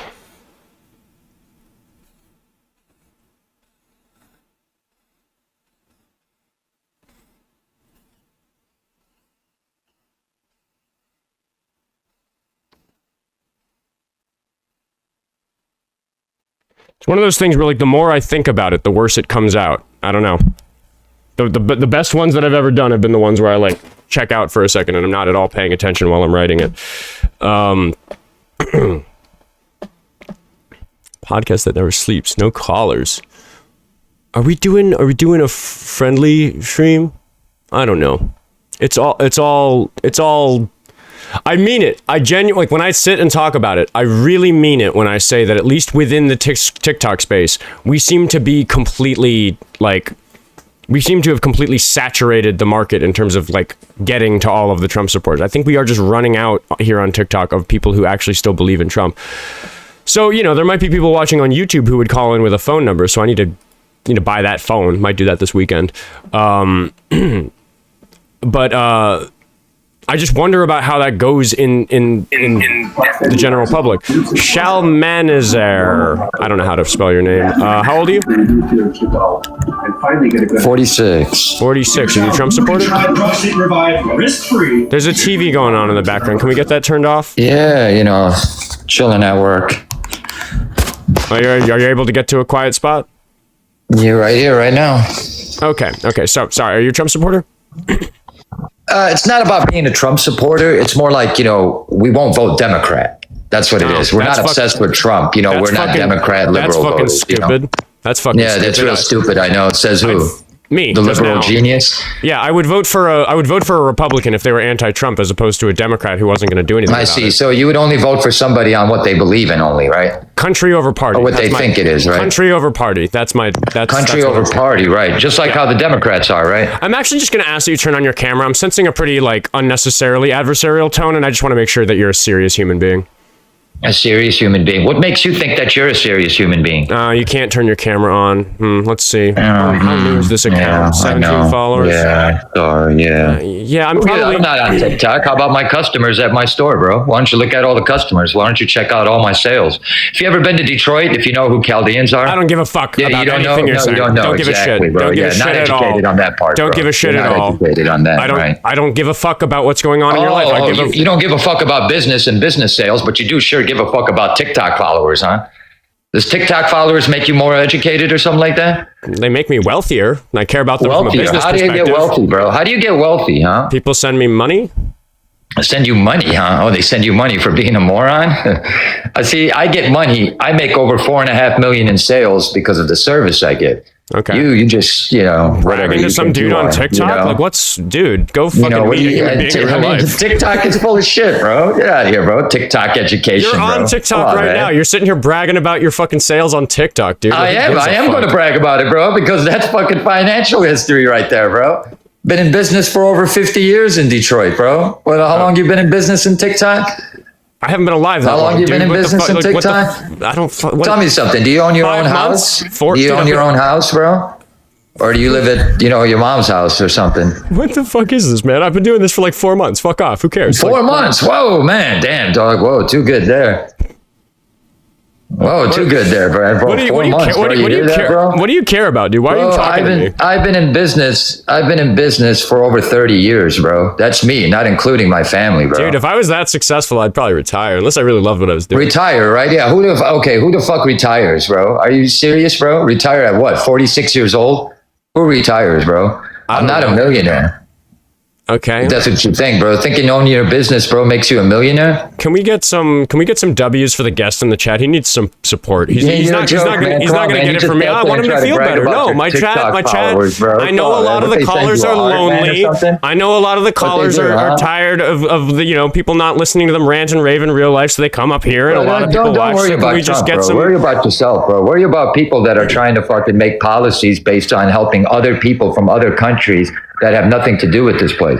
You believe in giving millions of dollars. Oh, I'm sorry. I don't actually allow people to tell me what I believe. You can ask me what I believe. Oh, you don't allow them to tell you what you believe. I don't think you know what I believe. If you want to have a conversation, excuse me, I'm going to talk over you until you shut the fuck up, and I will kick you if you're unable to do that. What you need to do, I'm a joke because I don't like people like you calling in and telling me what I fucking believe. You don't know what I fucking believe. You don't know a fucking thing about me. You fucking know that. You don't look good sitting here and liberal trash. You're going to fucking call me names like it makes a fucking difference. I'm sorry. How successful are you calling into people's lives and spreading your ideas to people? Do you think people are going to fucking listen to you when you call in and say that you know what the host believes when you fucking don't? You got a lot of messages coming in, bro. See, I bring business, bro. I'm rage baiting. I'm using you for engagement. I know how to run the show so well. I'm just going to keep you on until you get auto kicked for bullying or something. But it's good for my business to talk to you because people think it's so hilarious that people like you exist who care what I think about your fucking income or your business. Like you don't care. You don't care. It sounds like you do care, bro. People like you call in and think that it fucking matters that you're going to straw man some bullshit about what I believe about immigrants. It's fucking nonsense.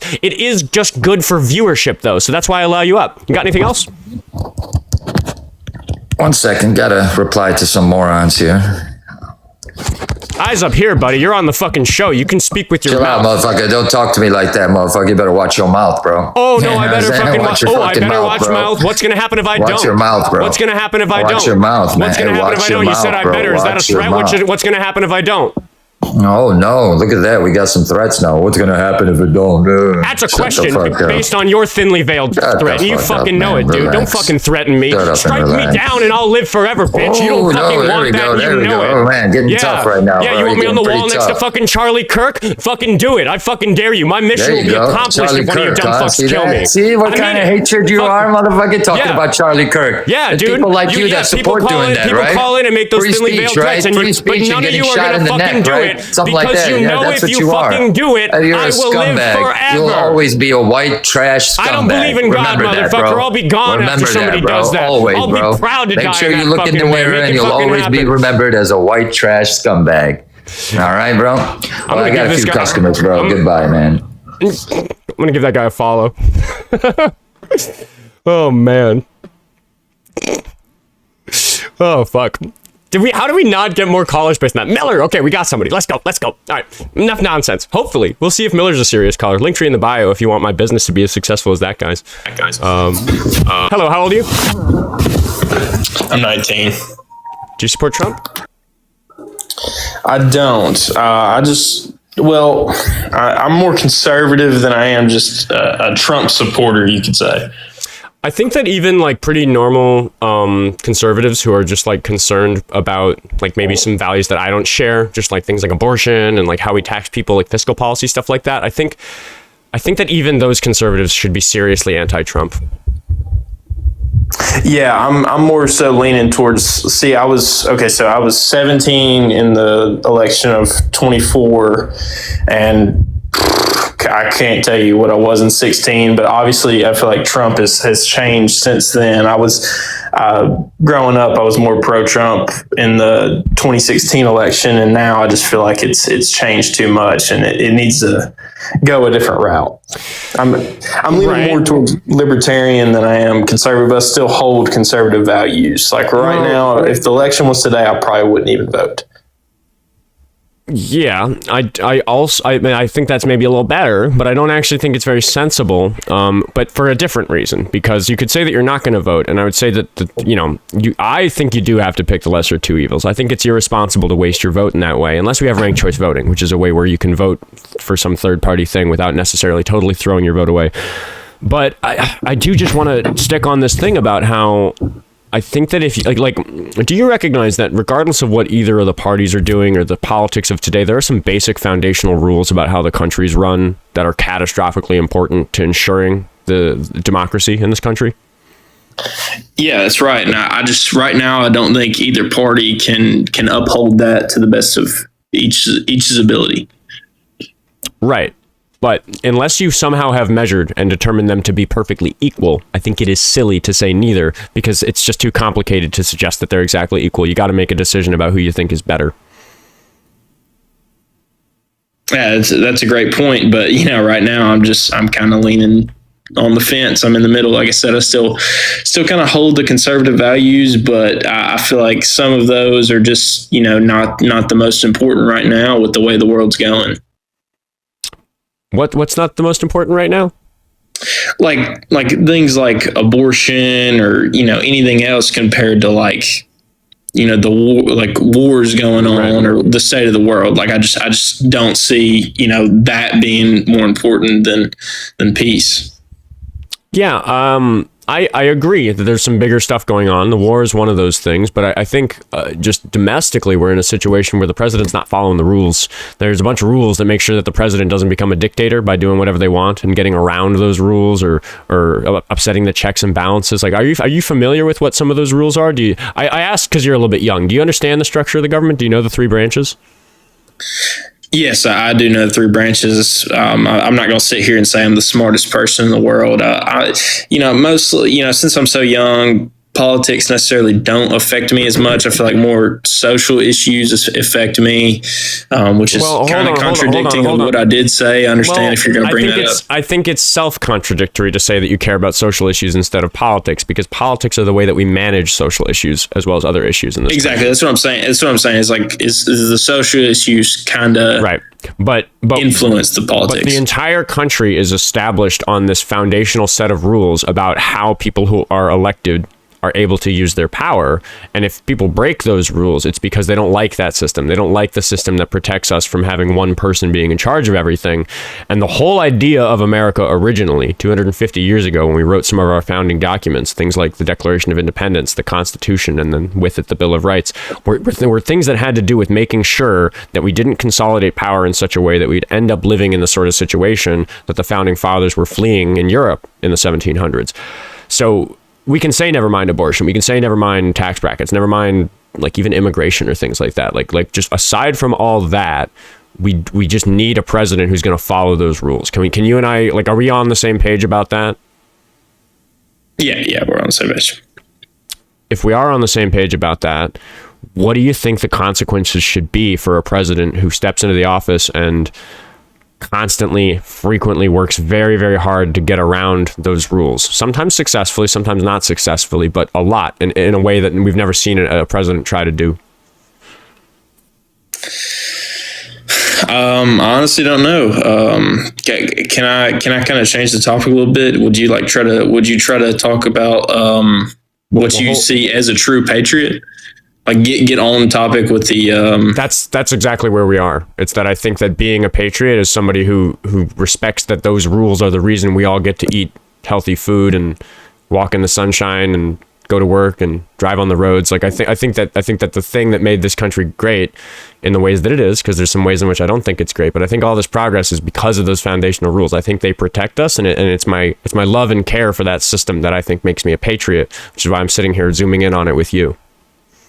Yeah, I mean, I just wanted to step in real quick and just, kind of share that, although we might have, a little bit of a differences in politics, that, patriotism isn't just, between Trump and whatever. Like, I believe me and you, like I said, me and you both, I would say are true patriots, even though we're on, different sides of the coin. Right. So, but this is, it felt to me a little bit like you were trying to get away from it, because you just brought up, Trump when it comes to this conversation of patriotism. But my patriotism will always supersede any particular allegiance I have to any particular politician. Like, that's what I'm getting at. It's not about anything that Trump wants. It's that we can ignore everything that he actually wants to do and just say that him doing these things means he shouldn't be president anymore. There's a bunch of stuff that Biden wanted to do that he didn't succeed at accomplishing. Some of those reasons had to do with Trump still being in charge of the Republican Party in a very meaningful way.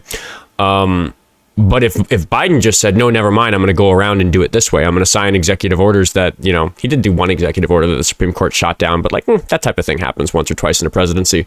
But for it to happen constantly, if he's just flailing, if he was, trying to meet with people to get them to vote against laws that he then changed his mind about supporting, a bunch of inconsistent stuff. If we listed the ways in which Trump is trying to get around these rules and then describe them about somebody like Biden, it tends to be pretty obvious to Republicans that would be disqualifying for him as president, that he shouldn't continue to be president if he's behaving in that way. And you haven't even really pressed me on it. You are aware that Trump is doing that type of stuff often, every week? I agree, but I'm kind of leaning towards the route of if Trump is really pulling the strings, if he was...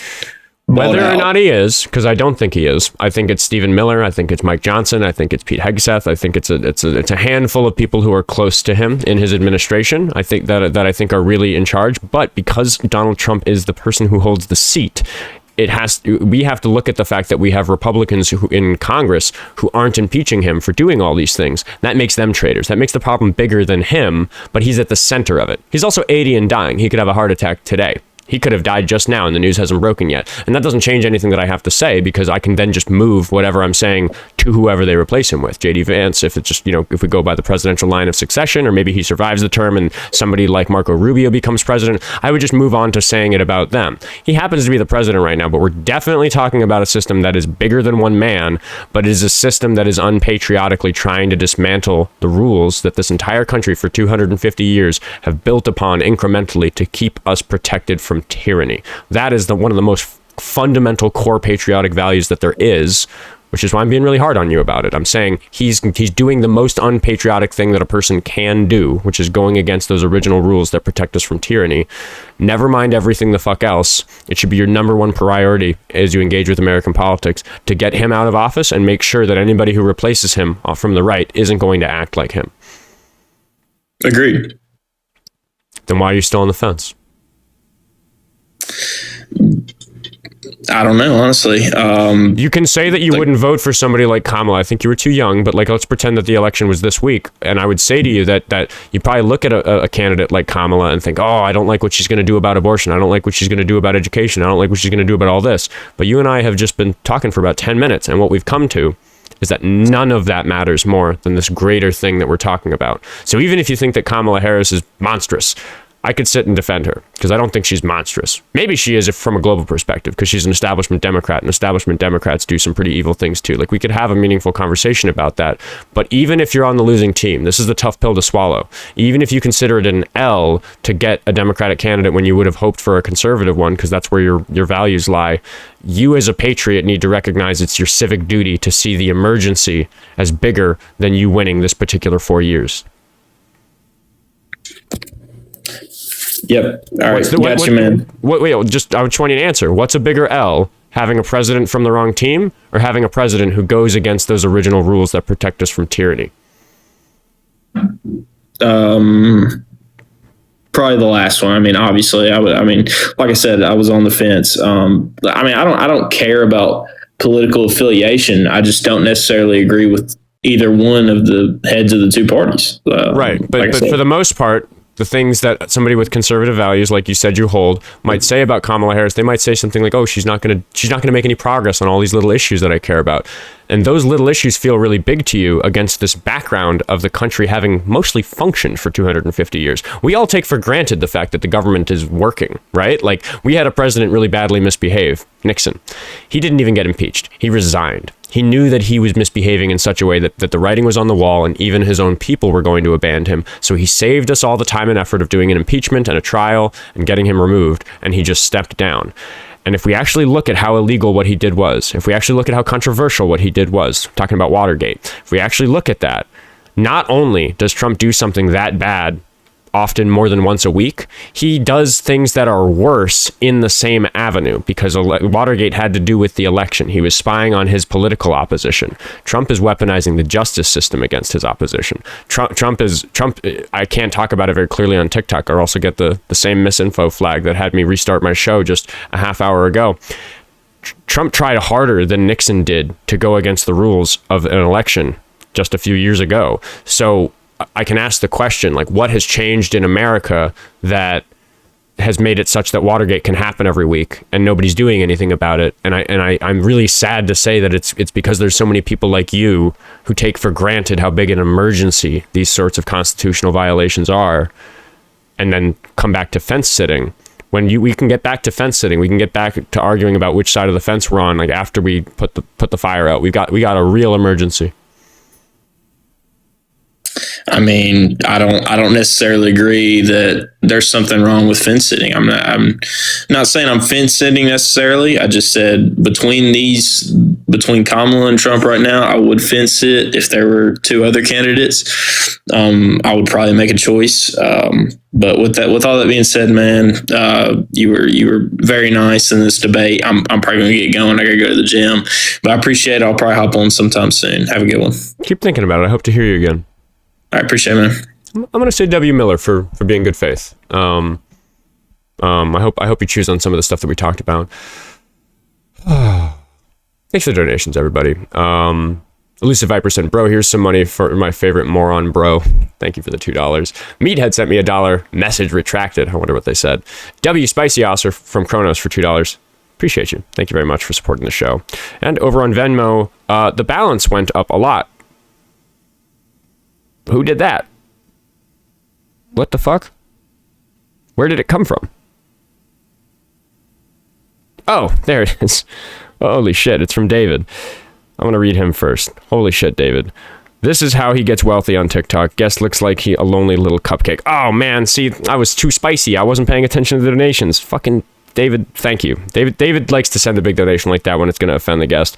I really gotta watch it more, because I could have read it out while the guest was still yapping about how much sales he had or whatever. David, I've said thank you just so many times, David. Like, W's in the fucking chat for David. David is not a biatch. We do have a David who's a bitch, who's a regular on the show. Different David. This is the unbitch David. Seriously, thank you, David. Makes a big difference, you know. There's like a bunch of people who send a few bucks here or there, and all that adds up to a huge chunk. And then there's a couple people who send the big chunks, and that also adds up to a huge chunk. So it's just kind of different ends of the spectrum. But I just got to give a little extra time to say that, like, there's this guy David, who I don't know, who's out there really caring about what I'm doing, and you know, he's voting with his wallet for me to be successful, and that's amazingly meaningful to me. It's all meaningful to me. It's meaningful to me that Danny sent me $3 to say Oskar is OP. Reminder for viewers to unclench their jaw. Is it overpowered or is it original poster? Which acronym? I think it's overpowered. I think that's the compliment she was going for. Thank you, Danny. Madison sent $10 to say, just sending this because you're awesome. Thank you, Madison. You're awesome. David, there's that $100 from David. Fucking thank you, David. Paige also sent $2 to say, really enjoying your show. Keep it up. Thanks, everybody. Yeah, you know, they're fucking mad, dude. Chuds are mad. Like they like their pocket watching. They are all about just getting up my butt about how much money I make. But you know, the regular viewers of the show know I am giving a bunch of it to my employees that I've helped hired to help run the show. Jesse's not in the chair today, but she will be in editing this afternoon, and Raven is timestamping the show live. She's in the chat and she's hopped up a couple times today. Huge, fucking huge. But we're going to get back to the calls because we do have some people in the queue. So we are going to talk to Dylan, and maybe we'll get a good debate from Dylan. Hello. Hello. How old are you? I'm 19 years old, man. I believe you. You a Trump supporter? I came up here probably a couple of weeks ago. You. Yeah. Remind the audience what we discussed. We discussed the abortion, which you helped me change my mind over. And I don't remember exactly what else we talked. I can't remember if it was you or Parker that I talked about trans or. We could have been both, but I do remember we discussed abortion and trans issues, and I feel like I made progress with you on both. Yes and no. I mean, the abortion side, yes, I would 100% agree with you that I did change my beliefs on that. And well, I wouldn't say change my beliefs. I would just say I kind of got out of that because I mean, it's not my choice. So why would I even care about that? Well, to fill the audience in, I think I gave you an argument that just suggested that there's nothing really worth protecting in a fetus that's that early along in its development. And the only thing relevant is how much that mother might suffer based on what's going on in her life, which is why we just want it to be her decision, because she's the only person who's really drastically affected. So my to the audience who knows all my general arguments about this, the suffering argument was really effective on you. Right, and I think you pulled that out like a couple good times. Or not a couple good times, but it was mainly your strong argument there, and that's why I kind of like changed my beliefs on it and stuff.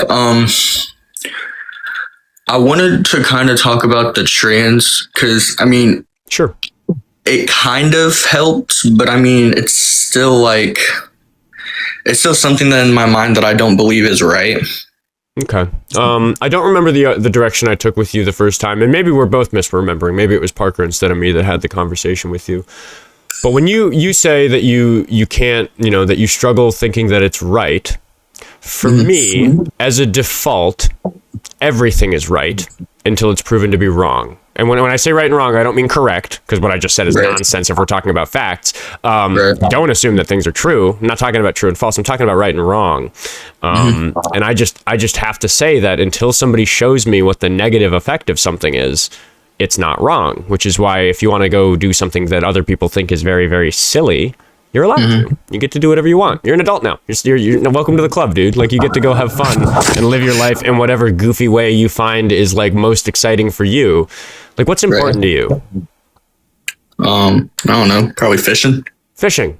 I love fishing. I'm a lifelong fisherman. I live in the land of lakes, so we do lots of fishing here in Minnesota. But I grew up spending a lot of time on the ocean because I'm from the East Coast. So I did like fishing trips, and I went to Puerto Rico a lot when I was a kid. So I have a lot of experience like swimming and fishing in the Caribbean, and I care about that a lot.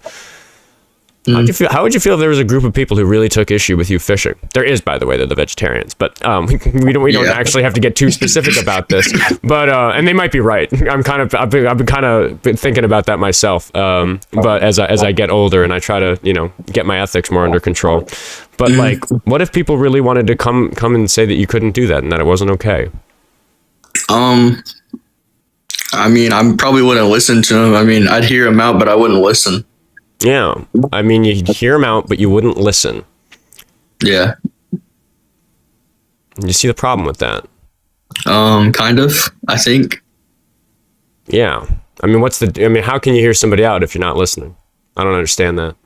Well, this is true. I mean, I probably just wouldn't even care what they had to say, honestly, about it. Yeah. And as I just pointed out, fishing is almost a bad example, even though I'm on your team, because, yeah, there are other there are other beings involved. You know, there are fish I do think fish suffer. So I have some conflict about it. Maybe it's not a good example of what I'm talking about. Maybe I need an example from you that's something that doesn't affect other people, because that's really what it comes to for trans people, is that they interact with people in society.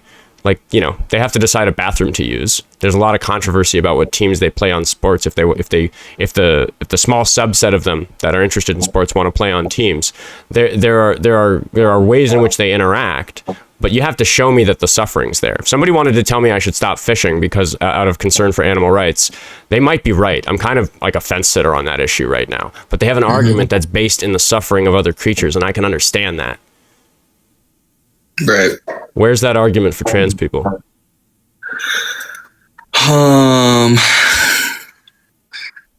Be real honest, I do not know.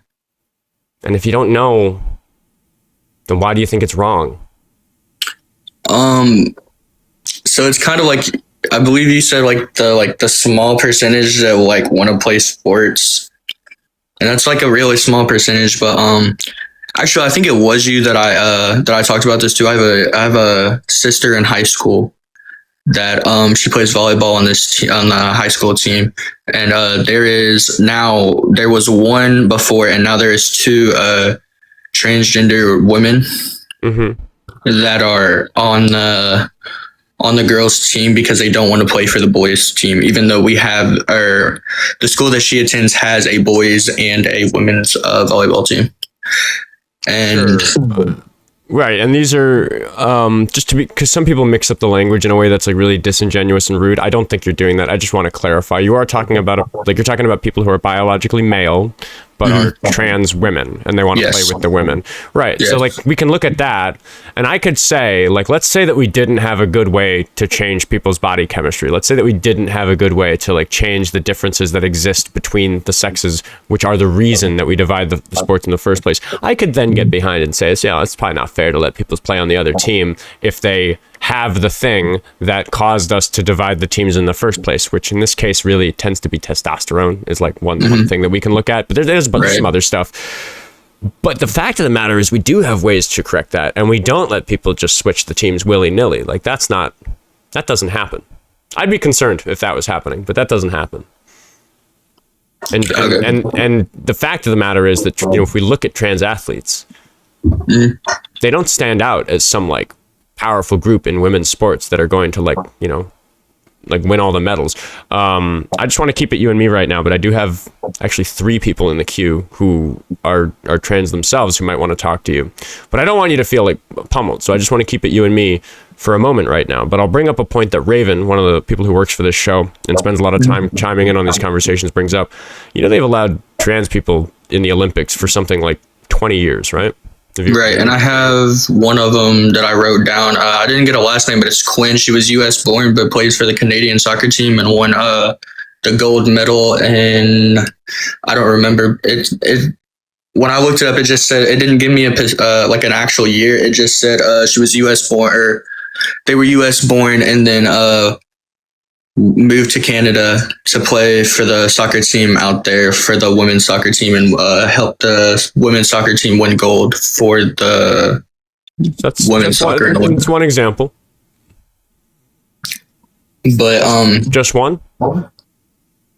There was others, but that was like only kind of like the only strong one since. I would actually say it's a pretty weak example, not a strong one, because they're playing on a team. You know, the effects, like, I don't think it's reasonable to suggest that this star player, you'd have to assume, right? If you're concerned that the Canada won gold because they had a trans player on the team, like, were they crushing it? Were they the one who scores all the goals? Did the people who watch that game say, this is out of control, look at this person go? When I looked up the individual stats for the semifinals and the finals that year, she had I want to say it was two goals of her own and 3 assists for the semifinals, and then she had 3 goals and 1 assist for the finals. I don't know soccer stats enough to know that that's impressive. Do you? It kind of is. We are talking about an Olympian. Is it unusual? Well, yeah, is it unusual? Like this? Like if we were to look at the stats of the team, does she stand out? I honestly don't know. I haven't looked at the team stats that much, so I couldn't answer that Chat's question. saying that these are impressive stats. I don't know enough about soccer to know, but again, we have one example of a person who helped a team win. After 20 years of trans people being allowed to be in the Olympics, does that sound to me like we could point to a non-trans person who has an like Katie Ledecky is somebody who I just happen to know has an amazingly outstanding record that looks anomalous, but she's a cis woman. So like, sure, like we can find one example. I don't really deal in examples. I deal in trends. I ask the question, does it make sports unfair to allow trans women to play on women's teams? And one example of a trans athlete somewhere performing well on a team doesn't meet that burden for me. Doesn't show to me that there's anything bad going on. Yeah, I understand that. Yeah, I mean, I don't really know. It was just kind of something that didn't sit right with me. But talking to you kind of makes me understand it, because I mean, it's not something that they're standing out over. It's not like, I guess it's not making it super unfair for the other women on that team. I want to go into like teacher mode. I'm gonna dad mode you a little bit, because you just said something that's so interesting to me, which is that you said it doesn't sit right with you, and I know what that feeling is. I know what it's like for something to not sit right with me. There are certain things that don't sit right with me that I get that little icky feeling about, but the difficulty is that if we look at human history, there are so many things that we've moved on past and said, "Oh my God, it was so terrible that we did it that way." Where the only defensible reason that people had to do it that way is because it didn't sit right with them to do it a different way. It didn't sit right with people to allow women to vote. Yeah. People didn't like that. That upset their tummy. They thought, "Ooh, women voting? Why?" You know, like they just thought they couldn't really argue for it. They couldn't really show the evidence that suggested that women shouldn't vote, which is why we allow women to vote, because they obviously we can sit here as better enlightened humans who live 100 years later and say, "God, it's fucking crazy that it took us until the 1920s to allow women to vote."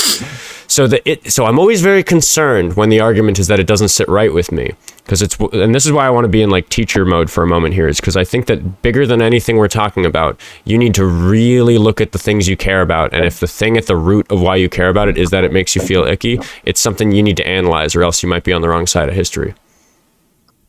Yeah. It's dangerous to trust that, is what I'm saying, on any topic. Because there are things that are like icky and like sit that way. Like, for example, people doing bad things to kids, Epstein files type stuff, that sits wrongly with me. That's icky. That doesn't sit right with me. But I don't depend on that to say that it's wrong, because I know that that'd be a weak argument. There are practical reasons that have to do with suffering of people that we make sure that in this country, we're not doing a very good job of this, but I wish we were doing a better job of locking those people up. And it's not because I'm icked out by what they're doing. I do obviously happen to be icked out by it. Correct. It's fine, but it's actually not relevant to why I think it's wrong to do bad things to kids. It's because of how much it causes them to suffer. Like that's really what it's all about. And it's okay if you have that ick, but historically the ick has been not dependable. The ick has caused atrocities. The Germans were icked by the Jews. Right. I did have a question that I wanted to ask you, and maybe you can help me understand this a little better. I want to go back to what I was saying before, kind of like the whole reason we had this discussion. My sister plays on the high school team for the volleyball team that we have. And we also have, I guess it's a women's and a men's, and this person the thing that, I mean, doesn't sit right with me, and I know it's kind of sensitive to say that, but it doesn't sit right with me when you have a bunch of these girls going into the locker room, changing, showering after practice or showering after a game, but then you also have these two other people that also aren't, I'm trying to find the right words to say this so your chat doesn't like absolutely hate me, but I'm pretty sure they already do. But I'm just going to... You know, I don't know if you're judging my chat based on things because sometimes the chat jumps the gun. I would hope my chat is kind to you. I think you're trying, and I think trying is important. A lot of people on the left will jump down somebody's throat for saying the wrong word or using an antiquated term when when like the less immoral thing to do would be to say, hey, you made a mistake, please correct it, and then you can. So like that's the type of show that I run here. So I'm not going to jump down your throat for saying the wrong word. I might correct you. I might say, hey, don't say that word. I might say, hey, that really bothers people, but I can tell you are working hard to navigate this in a way that doesn't hurt anybody, which means there's fucking hope for you, dude. Like, I'm excited to talk to somebody who behaves that way because most of my callers don't. I really appreciate it. So, and I'm not trying to judge anybody. They can jump down my throat, and feel free to correct me if you think I say the wrong word that might offend somebody. The thing that I was trying to say is, you have these girls showering and blah, blah, blah, but you also have these two other people that aren't biological women. That will also change and shower in the dressing room in front of them. And my sisters came home multiple times and just say she doesn't feel comfortable like changing and showering in front of these people. And I don't know, it's just kind of something that doesn't sit right with me because they're not like the organizers aren't like they're allowing them to go into the same. When I was a kid, I used to go to the YMCA on like 14th Street in Manhattan with my dad to go swimming, and it always really fucking grossed me out that when we were done, I'd go and towel off and like go take a shower and all that stuff. I usually just came ready to swim. I'd like shower in my bathing suit and hop in the pool. But afterwards, when we went to change and put dry clothes on, it was like a bunch of old man dick that I was looking at, like a big crowded room. I'm like a kid, so I'm at like dick swinging level with my eye line. Gross. Didn't like it at all. Made me very uncomfortable. And that's kind of something that like, if they have like two different teams, why are they not letting the other people go into the non-biological women go into other people, like the men's? I see. I don't want to move. Why do you think I brought up my example?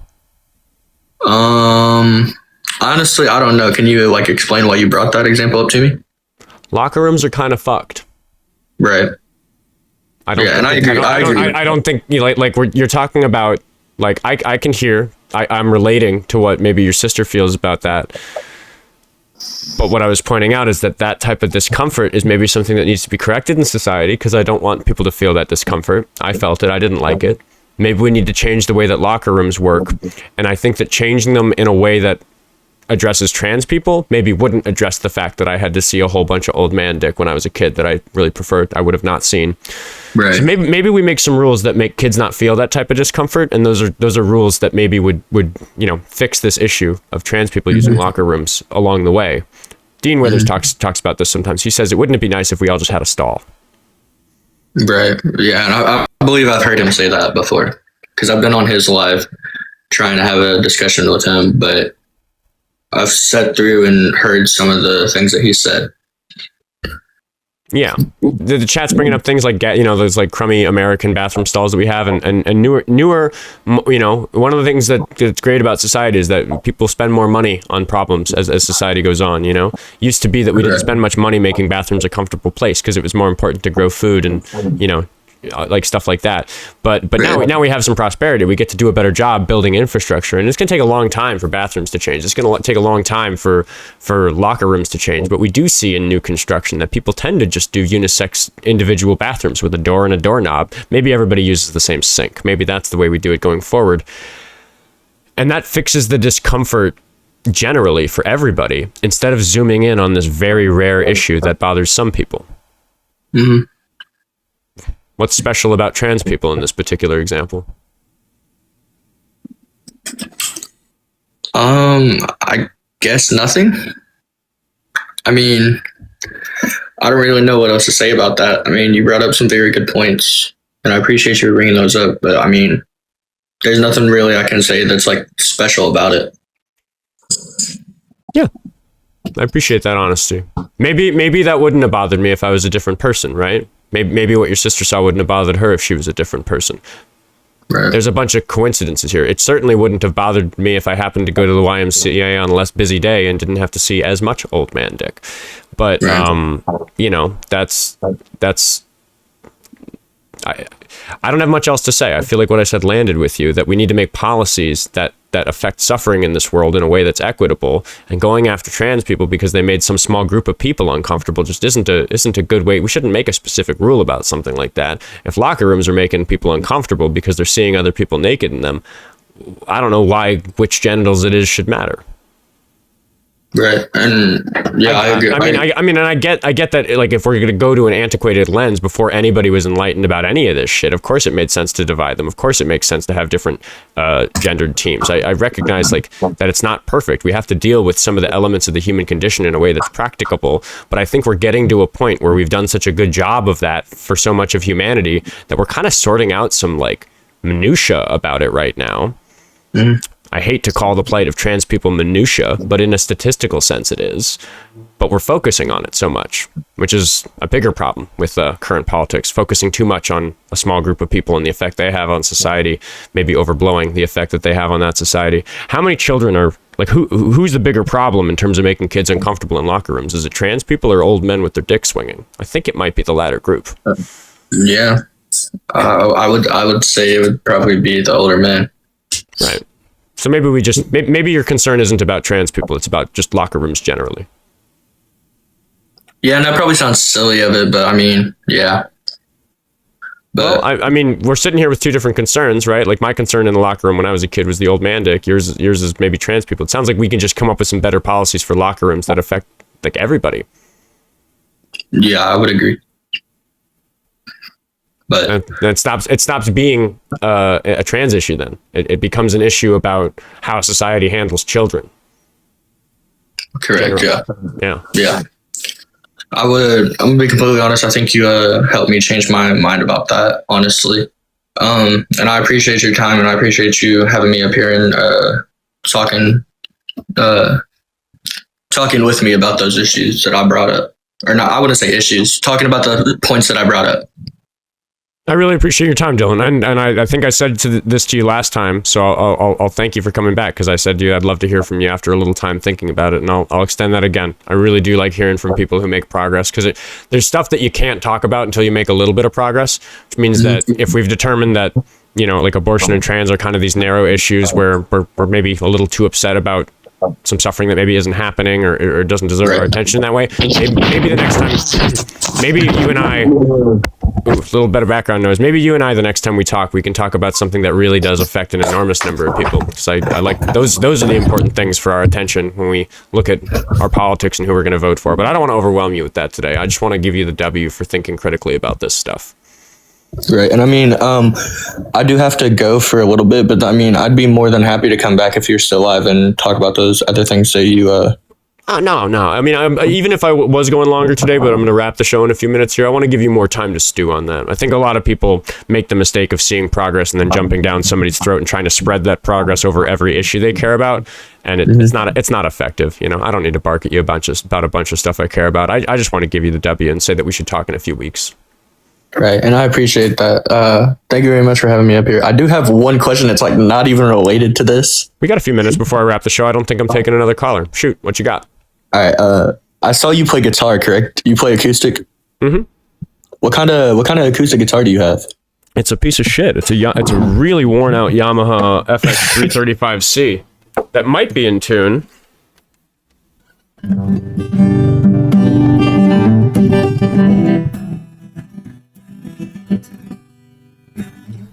New guitar fund. Yeah. Send Linktree in the bio, everybody. Yeah, I have a Yamaha, and then I have a couple Fenders for electric, and then I also have a J45 acoustic. Heck yeah, man. Yeah, I do have a quick question before you go. What's up? I mentioned I've got kind of a stacked panel of I have a bunch of trans friends who help me host the show. One of them who's not usually up wanted to get a word in. Do you mind if I have them in briefly? Yeah, of course. Yeah, go ahead and bring them up.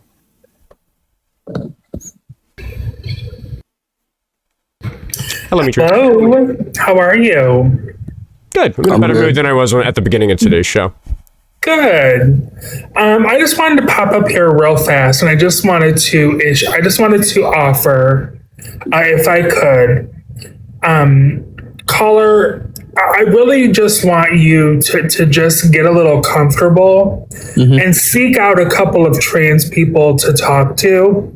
And because I'm up on the panel, if you want to follow me and you want to message me questions or something like that, please do.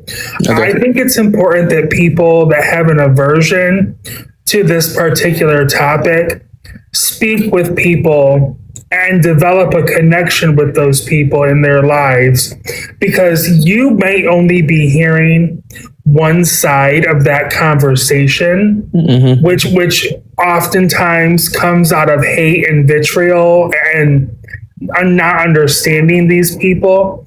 Right. And I'd like to offer you another pathway to conversation if you would like. And I know there's a lot of trans people that are more than willing to speak to people and tell them their stories and answer questions that they're curious about. And that's really all I wanted to come up and say.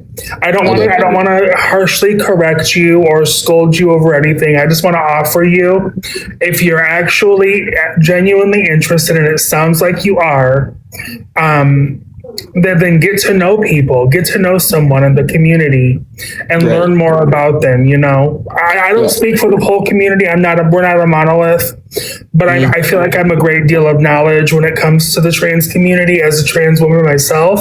And I just want to offer you that option is all.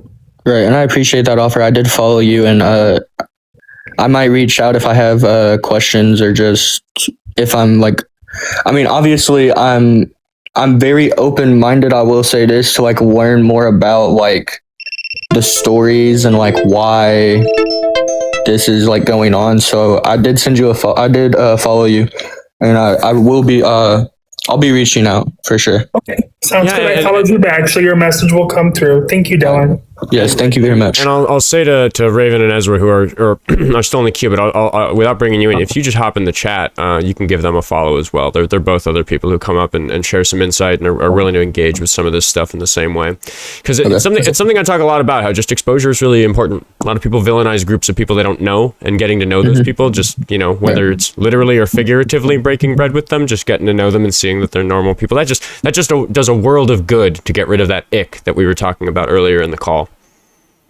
I'm lucky. I grew up in New York City, and I grew up in an environment where that sort of thing was somewhat intentionally exposed to me when I was young. So I grew up without the ick for a lot of things that people have the ick for, which has made me able to be much more critical of the areas in my life where I do have the ick. But we're all trying to grow and learn. So W's for Dylan. You've made this one of my favorite episodes, because I really do like it when you call in. You're super good, Faith, and I appreciate it, man. No, I appreciate you for saying that. You said it's Raven, the other one. Yeah, Raven's Blossom, who just said an @tarantula in the chat, and then Ezra. Okay, that's not her. I'll follow. Yeah. All right. But yeah, I'm gonna jump off here. I'm gonna let you wrap your stream up. I appreciate both of you for taking the time and talking to me.